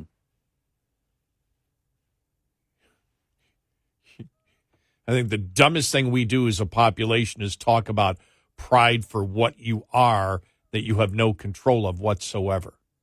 And not pride for things you accomplish. Things you accomplish, right. If you accomplish something in business, you're greedy. Mm-hmm. Right. And now, if you accomplish going to, to whatever university, well, first of all, there's a lot of second guessing there. But that used to be, well, I'm proud that my daughter, my son, finished dental school, finished medical school. Now, you're privileged. We see. Yeah. It's really become insane. It has. And those are the measurements as to what others are wanting to teach your children, expose your children to. Remember back in the day when it would come around, and usually it was, as you get into, especially for us, it was middle school, high school, sex ed. Biology, before they called it sex ed. It was biology. It was about, we need to learn about the function of all the parts of our body, and we need parents to sign off on this. You would have to take a permission slip home. I don't know what happened with the parents that said no. But the point is that they were very cautious about what they were going to teach children in schools, and now they're quite the opposite. Parents have no place in the kids' classroom. I do remember what happened. You didn't have to sit in the class. Mm. I remember it was 8th grade, Mr. Alimo's science class. That's where we got sex education. Mm-hmm. And we giggled a little bit when he talked about the body parts, but that was really it. Right. Because we were, I was Beavis and my other buddy in the class was Butthead. Mm-hmm. So what other reaction were you going to get if you start talking about body parts in 8th grade? But other than that, you actually did pay attention because you wanted to learn. Yeah, we want to learn. Yeah. But it was basically, sex education was basically a biology class. Yeah, that's what it was. But if you didn't want to, I don't remember any kid not being in that class. Yeah, that's why I don't remember what they did with the kids. But you could, I remember that you could, if your parents wouldn't sign off, you would not be in that class. You'd sit in the study hall. Yeah, right. Yeah. Okay. Yeah. And it wasn't even a big deal, back then. And for us as students, it wasn't a big deal, but it was a process in that, okay, we're going to be talking about things. We need you to take this home. Make sure your parents are okay with it. Yeah, but now they're teaching kids things that are scientifically untrue. And telling the world that the parents have no place in that classroom. Right. Yeah. The hell they don't. And teaching sexualized content to 5, 6, and 7-year-olds. Right. Without you being present. It's just, that's right. perverted all day, every day. know. There's no way around that. I know. For us, it didn't start until late in middle school. It was 7th, 8th grade. Yeah. Freshman year. Mm-hmm. For me, I didn't learn sex ed. I was probably 35. Yeah. I still don't know about it. Yeah. I do still, try. Right. Yeah. Somebody said that isn't sex education. It's just that I won't ever understand women. That's what could be. Yeah. Gender education, which is totally new now. Don't sign up for that class now. Yeah, you're right. 866-90-RED-EYE. Coming up, more with Gary McNamara and Eric Harley. It's Red Eye Radio.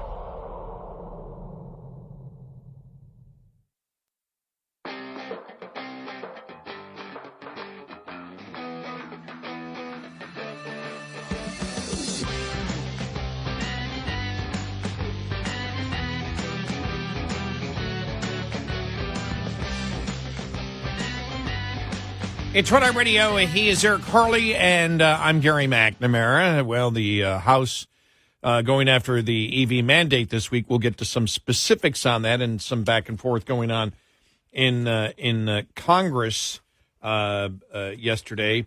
Mike Johnson says Biden impeachment inquiry is a result of a stonewalled investigation. So we will get to that. It seems as if the entire media, I saw Mediaite.com, which is the website that looks at, what, conservative media is doing or whatever. But they looked at, what was it? On the whole Hunter Biden thing with the checks being written. Oh, this just looks like it was a loan that was paid off. Yeah, right. Not the loan. That's not the portion of it. It's like they're ignoring what it is. The money's coming from China. What's the source of the money? The source of the money's coming from China. What services is Hunter Biden producing in order to get that money to China, which then he gives to his father, whether it's a loan or not, doesn't matter. Right. And it's like they're just ignoring, like I said, it's almost as if somebody robs a bank and they're saying, but he wasn't parked in a no parking zone. Right. We're not talking about that. Yeah. We're talking about the bank robbery. And it's like they won't. It's like we're just going to ignore what the actual serious allegation is here. And the goalposts have moved so far, many times. It went from, there's nothing wrong. There's nothing done here. We've got, these top investigative and former Intel officials saying, oh, that looks like Russian interference. The president doesn't know anything about his son's business, too. Oh, that just looks like a loan, that money from China.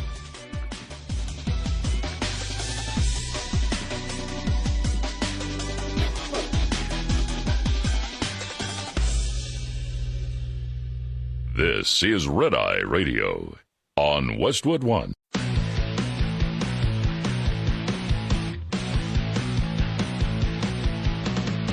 Now, it's Red Eye Radio. Gary McNamara and Eric Harley talk about everything from politics to social issues and news of the day. Whether you're up late or you're just starting your day, welcome to the show. From the Uniden America Studios, this is Red Eye Radio. All across America and around the planet, he is Eric Harley, and I'm Gary McNamara. Good morning. Thank you for being here. Made it to a Tuesday. Woo-hoo. Now, House Republicans will have a vote this week on legislation to block President Biden's backdoor electric vehicle mandate, as they call it. Democrats, according to the Wall Street Journal editorial page, Democrats are spinning the legislation as an attack on public health, innovation, and free markets. Got to be kidding me. The debate is a preview of what we can expect in the 2024 election campaign. This is really interesting, though, because the Environmental Protection Agency, quote, is not imposing an EV mandate, says a memo from Democrats on the Energy Committee opposing the GOP legislation.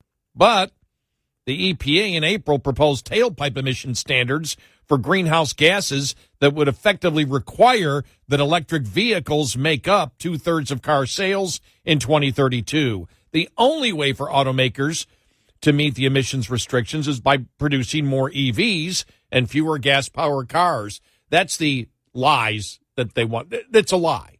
Yeah. That it's not a mandate. What they're saying is, we didn't come out and say there's a mandate. Yeah, you did. We're simply putting in rules and regulations that make it where you have to produce more electric vehicles in order to meet the standard. That's a mandate. Right. Why can't they just admit what they're doing? Because it doesn't work for them and they know it. Politically, they know what's coming.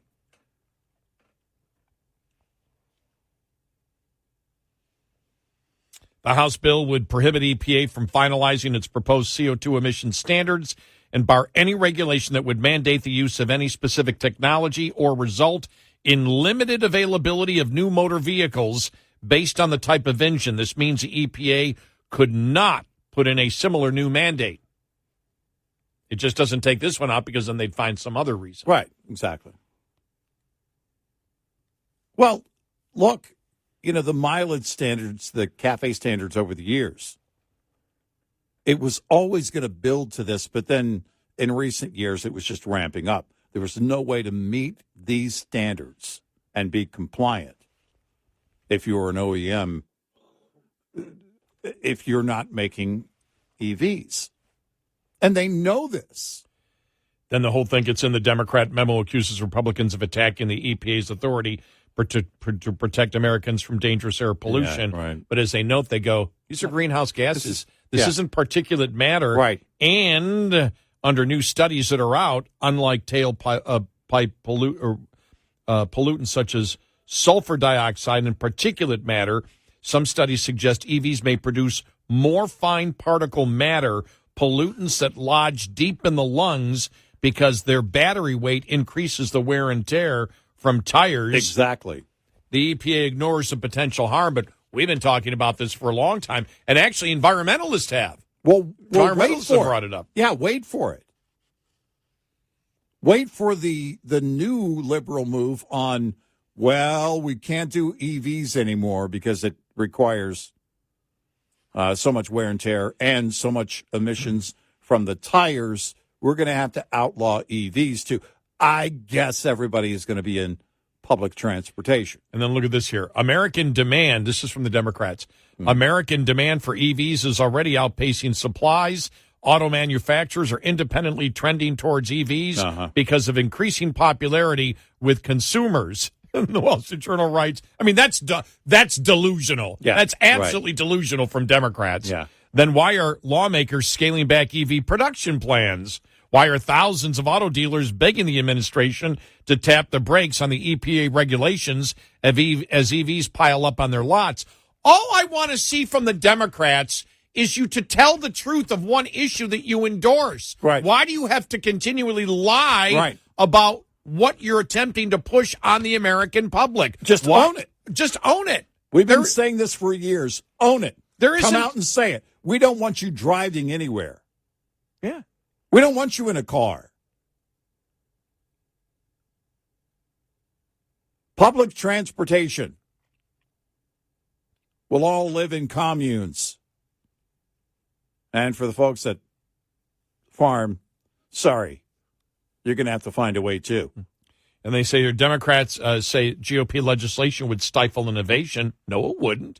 But car manufacturers could continue to improve battery technologies. They merely wouldn't be forced to lose money mass-producing EVs for consumers who don't want them. When the private sector gets it right, we'll all know it. Why can't Democrats let producers meet the market demand for consumers? And this is what it comes down to, because liberals believe you're stupid. You don't know what's good for the planet. You're killing. They're lying about all that. But this is the position that they take in order to sell it. Look, you're just trying to get a cheap vehicle over here. You got to worry about the planet. This isn't all about you. By the way, you also caused inflation by using your credit cards and continuing to spend. A story we hit earlier. If you didn't hear it, you can listen to the podcast later. And buying that new car. Yeah, exactly. I want to play this as a little bit of Chip Roy in a discussion yesterday. The House Rules Committee holding a hearing to consider pending legislation, and the pending legislation is getting rid of the Biden mandate.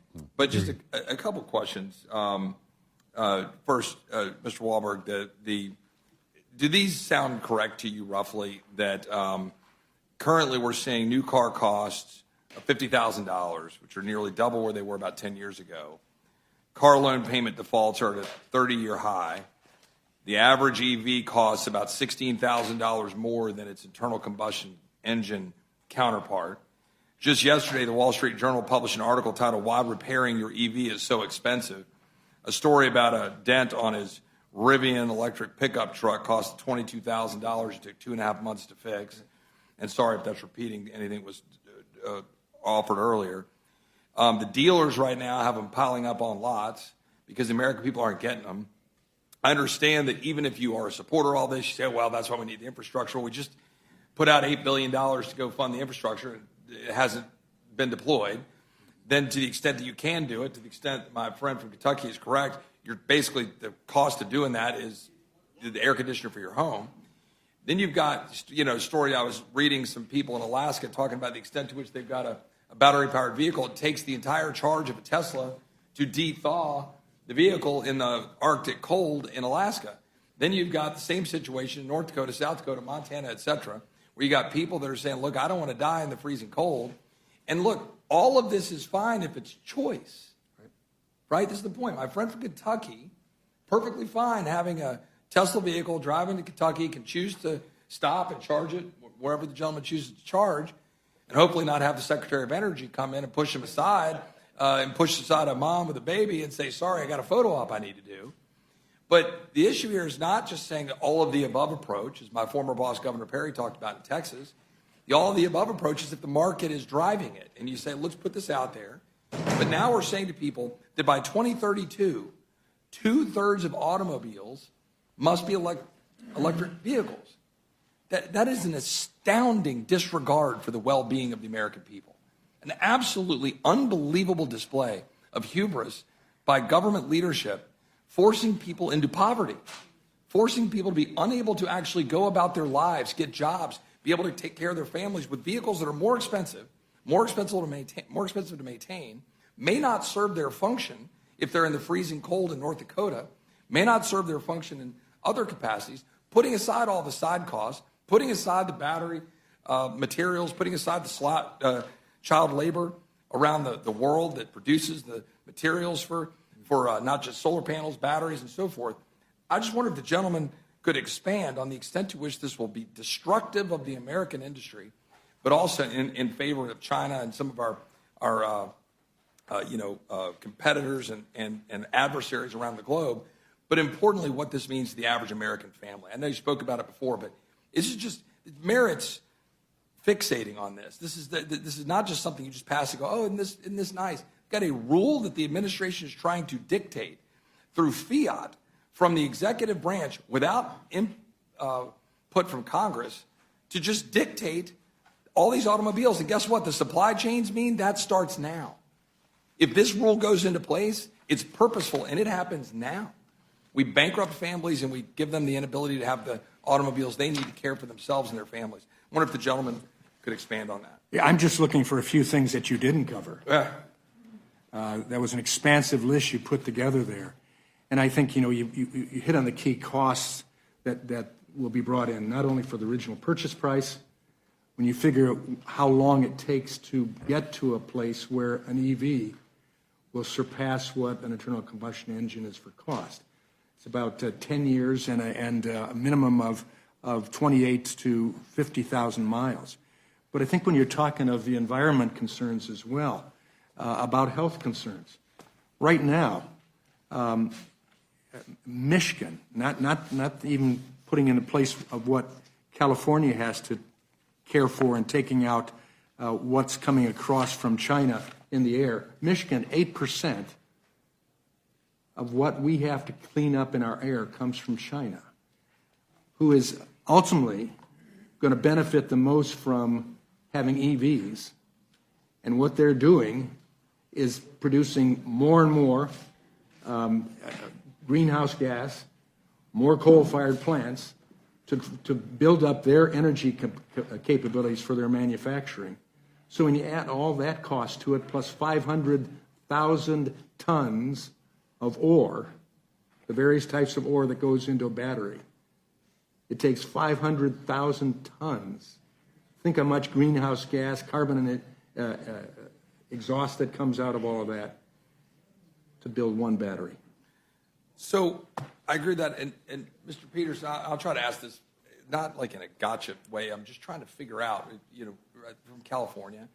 And, Governor Newsom, I think last year in that heat wave, was quoted as saying, we're not saying don't charge your EVs. We're just saying please don't charge them between 4 p.m. and 9 p.m. And I guess my question is when that's what we're doing to the average family and worker, like, what do they do? What do they say? I mean, that's my predominant concern here is that we would have to produce 50% more electricity, I'm told, different studies, different reports, I get that, than we do right now if we converted all our cars to EVs, right? And so it's some massive amount, which we're doing heavily by wind and solar, which has obviously significant reliability concerns and impacts. We're not producing nuclear, which would be the most reliable power that doesn't generate CO2.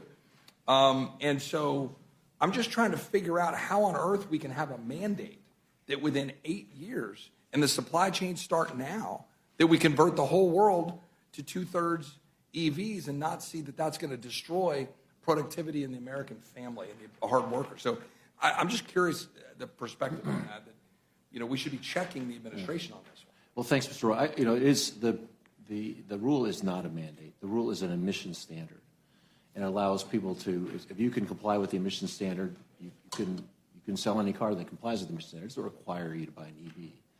I'd just say too, one of the discussions here. Okay, and that was that's from the administration. That was blasted by back to the other guy who goes just like we did. Of course, it's a mandate. It has to be met. Right. These it are has rules to be met. And compliance. Right. You can only meet it by producing electric vehicles. Yeah. Don't say it's not a mandate. It's like, well, no. If you can meet the standard, you can make whatever vehicle you want. Right. Well, the only ones that you can do to meet the emission requirements are electric vehicles. Right. So it's a de facto mandate. So right. Stop it. Stop lying. And they know this. Defend what you believe. Stop it. There's some other option out there, a vehicle that you could build besides EV to meet it. You can't. Tell me one OEM that has come up with a plan to meet and says we can produce a vehicle that meets the standard and it's not an EV. No one. Not one. Not one. Because they want to lose money? Because they want to be building cars nobody's buying? No. Because they know they have to comply, and the only way to comply is to build EVs that nobody wants. It's an emission standard that causes a mandate. Yep. Because it's a you got to meet the standard.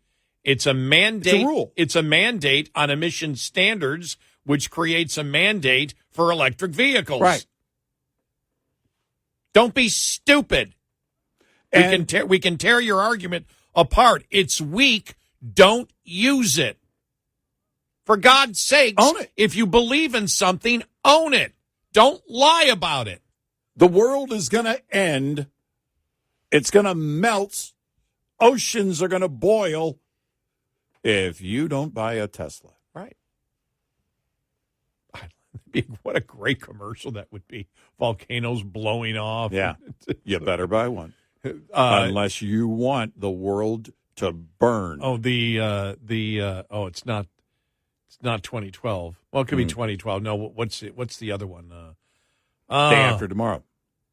The Day After Tomorrow. Mm-hmm. There's the other one, remember, where the sun Remember, it keeps getting hotter and hotter and hotter, and the atmosphere goes away, and it just goes like a wall of fire just comes across. Right. Is that knowing?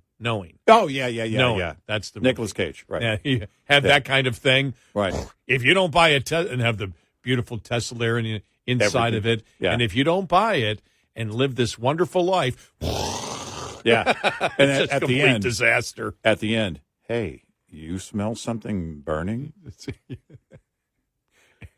I mean, just go full on fear. Yeah.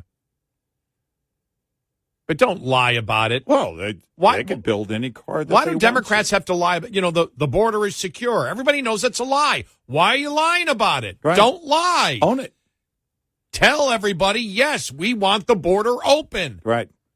Why can't Democrats proudly proclaim what they believe? Right. Because they know nobody's buying it. Nobody is buying it. And right now, there's no way around. This thing's coming to a screeching halt one way or the other. 866-90-RED-EYE. Brought to you by Hot Shot Secret. Hi, I'm Jen Loomis, a transport safety expert at J.J. Keller, and I'm here to share a tip on speed and space management. When driving, you need to manage the space around your vehicle so that there's enough space to allow you to adjust when traffic conditions change. The space ahead of your vehicle is the most important and one of the easiest to monitor and adjust as needed. One rule of thumb is to allow at least 1 second for each 10 feet of vehicle length at speeds below 40 miles per hour. At greater speeds, add an additional second. It's impossible to keep other drivers from tailgating you, but there are some things you can do to make it safer, such as increasing your following distance, avoiding quick lane changes, and slowing down.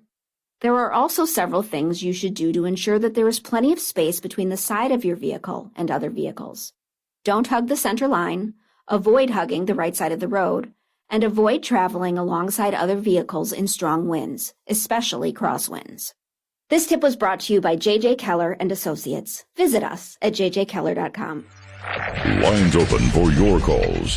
866-90-RED-EYE on Red Eye Radio.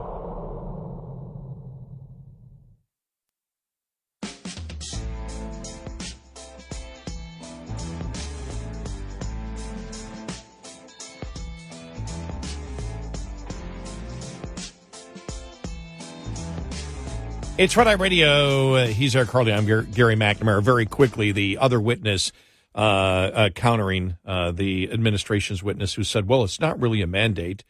It's emission standards. Yeah. Here we go. All right.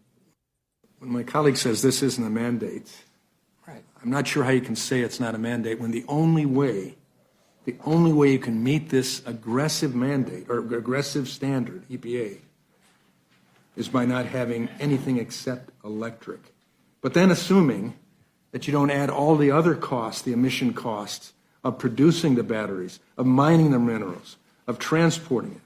And then what do you do after it doesn't work anymore and you got to have another battery put in and the costs that go there as well. Yep. There you go. By the way, don't need to say standard. You can say emission mandate. It's a mandate. It's a mandate.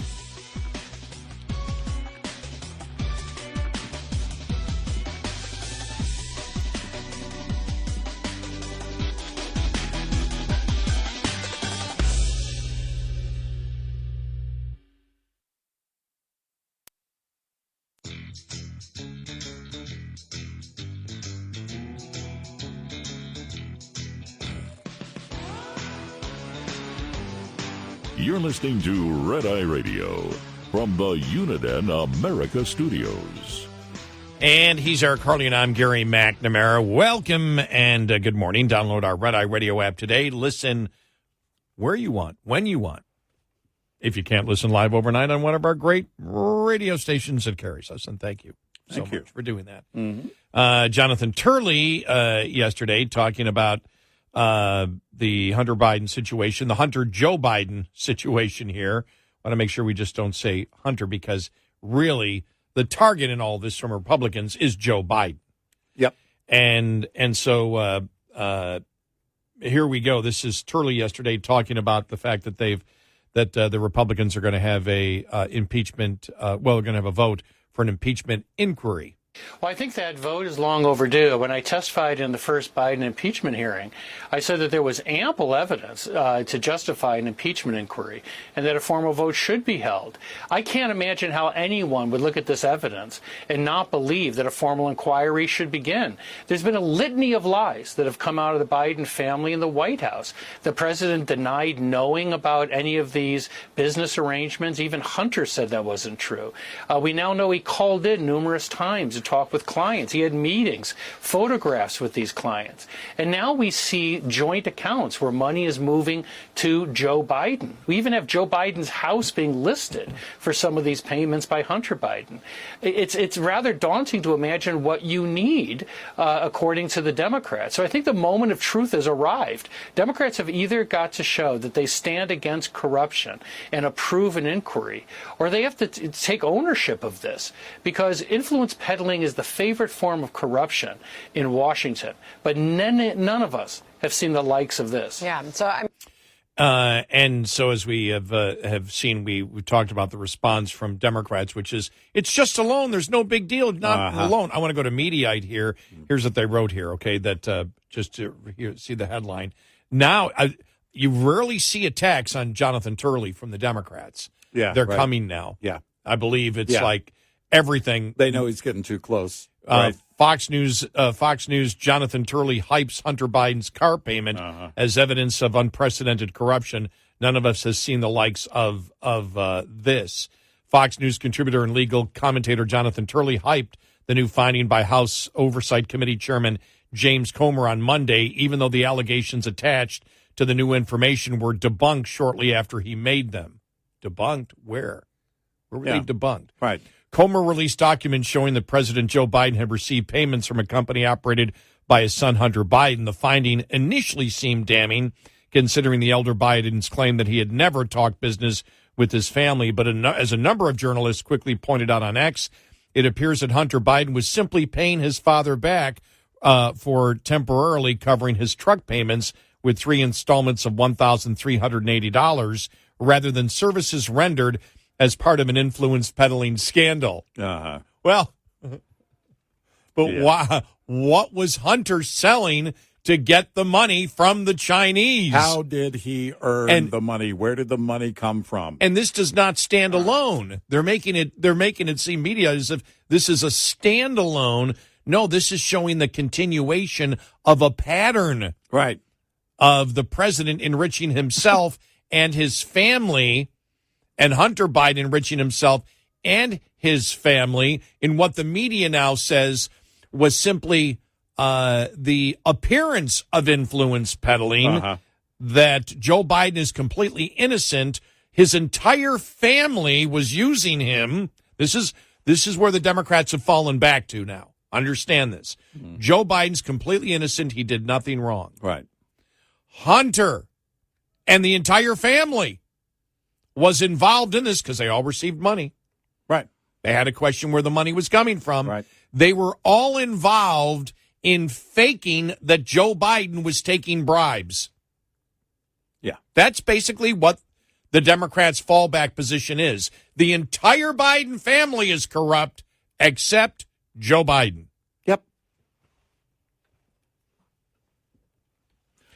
It's, again, the goalpost is now completely out of the stadium.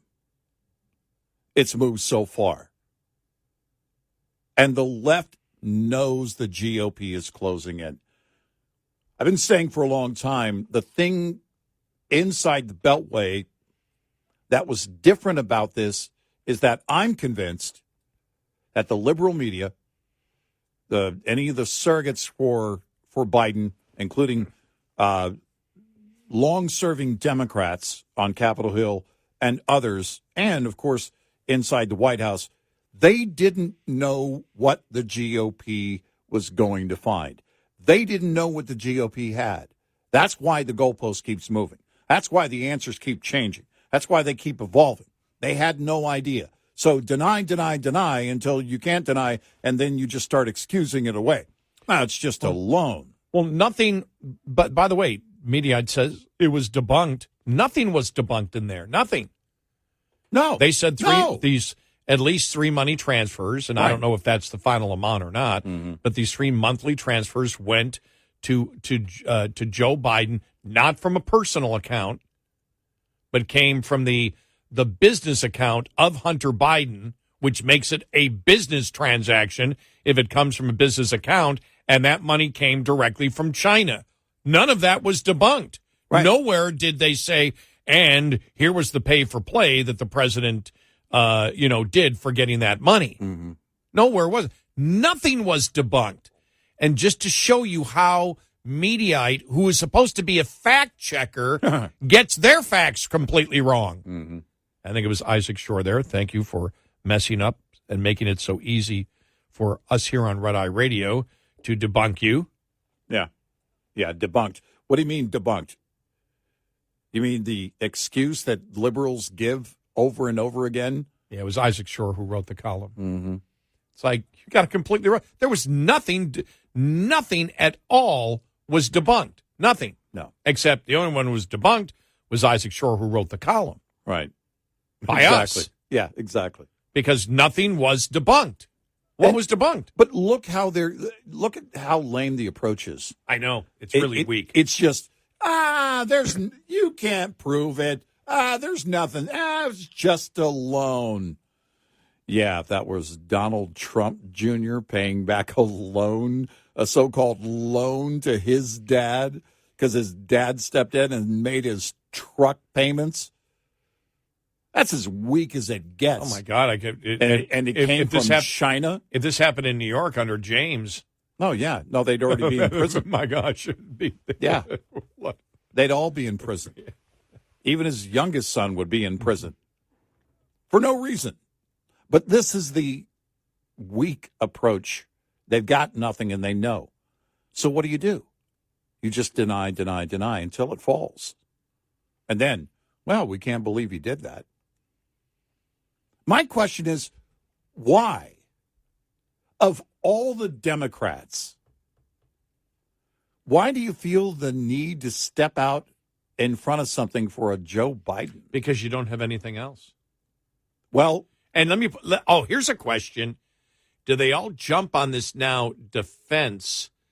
And it seems like because Newsom performed so horribly, do they finally realize that Joe's going to be the guy? That Joe is the guy, and so they've got to, wrap their arms around him no matter how bad it gets, because and defend him at every turn. There's nothing else out there. Well, and so the answer, one answer could possibly be to my rhetorical question, is that they themselves understand, just like any long-serving Democrat on Capitol Hill, that when this all comes down, those in the liberal media are also going to be complicit in over the years.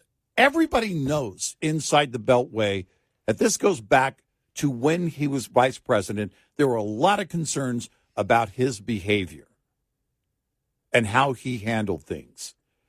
And we all know he wasn't the nominee in 2016 for a reason, as an outgoing VP. So then you look at it and say, well, look, we've been throwing out, defense after defense after defense after defense. You can't give it up because you're fully vested in this whole thing yourself. And that's why you can't turn around, because there are again, long-serving Democrats on Capitol Hill that know of the concerns that have been there for a long time since he was VP about his behavior. And you can't turn away now because it's all going to fall. If they find the evidence, and this is, by the way, pretty damning, money going to Joe. You've seen it. You've seen it from his brother. Now you've seen it from Hunter. What else do you need? And we see where the money is coming from, and then we ask, because that's the question. As they're stating, well, you've got nothing. You've got nothing on Joe yet. Well, we've got him in all the lies, and we have money going directly to him. Right. That's a pretty big deal. Influence peddling, as we have said, whether it's legal or illegal, is still viewed as corruption, whether it's bribery or not. But again, I think the fallback position, and I think some Republican has to articulate this to their face. The Democrats' fallback position is that everyone in the everyone in the Biden family is corrupt. The brother's corrupt. Hunter's corrupt. Right. Any of the people who received money through the number of fake LLCs and bank accounts to deliver the money to the Biden family, they all knew what was going on. They're all corrupt, and they were selling foreign actors that Biden would commit bribery, for them, would do a pay for play for them, and they were all lying about Joe. Right. That the entire family is corrupt except Joe, who knew none of this was going on. Right. He was just sort of giving out loans, and everybody was just paying the loans back from foreign sources. Right. Everybody. That's why they can't win this. That's why when the public looks at this, they go, no, because normal people don't set up 20 LLCs and a number of bank accounts the way that this has done. And they tried everything. They tried, Trump did business around the world. Trump's family was in business. Why can't Hunter's? Well, tell us what the business is, which is what the bank examiner asked. Exactly. Well, what business are you in? Right. What are you doing? What are you selling? What's this all for? Does it make sense? What have you been doing? Wow. Yeah, not good. 866-90-RED-EYE. Get in touch with Red Eye Radio, toll free at 866-90-RED-EYE.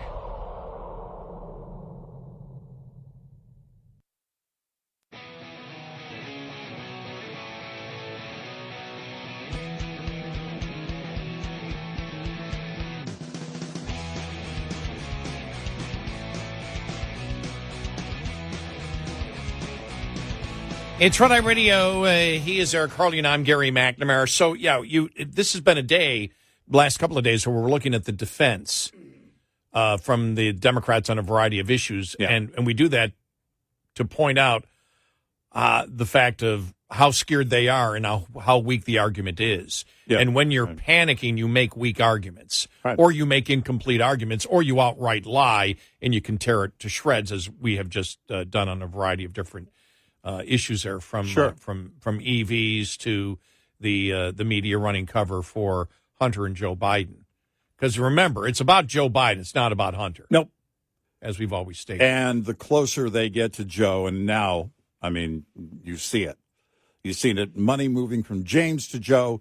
You see money moving from Hunter to Joe. And there's no way around it. And that's why the liberal media is scrambling. They really don't have a defense. And really the whole thing of the loan, which they've embraced, is in the scheme of influence peddling doesn't matter. Doesn't matter whether it was a loan between the two people. It's where the money comes from and what Hunter was selling these foreign adversaries in order to get them to give him money. Right. What was the service that he was selling? Nothing was debunked, as Mediaite tried to make, or Isaac Shore from Mediaite tried to do yesterday on what Jonathan Turley said.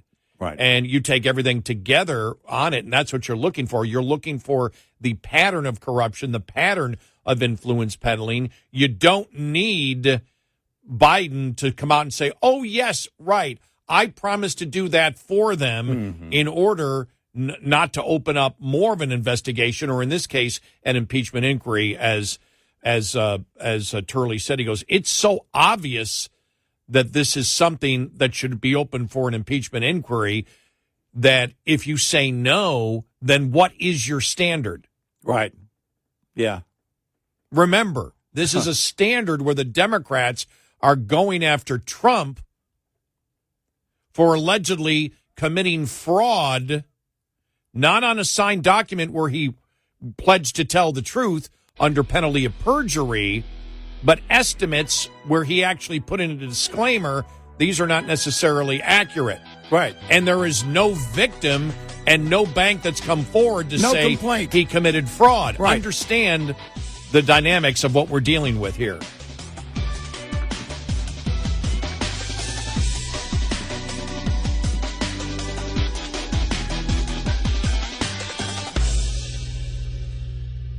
This is Red Eye Radio on Westwood One.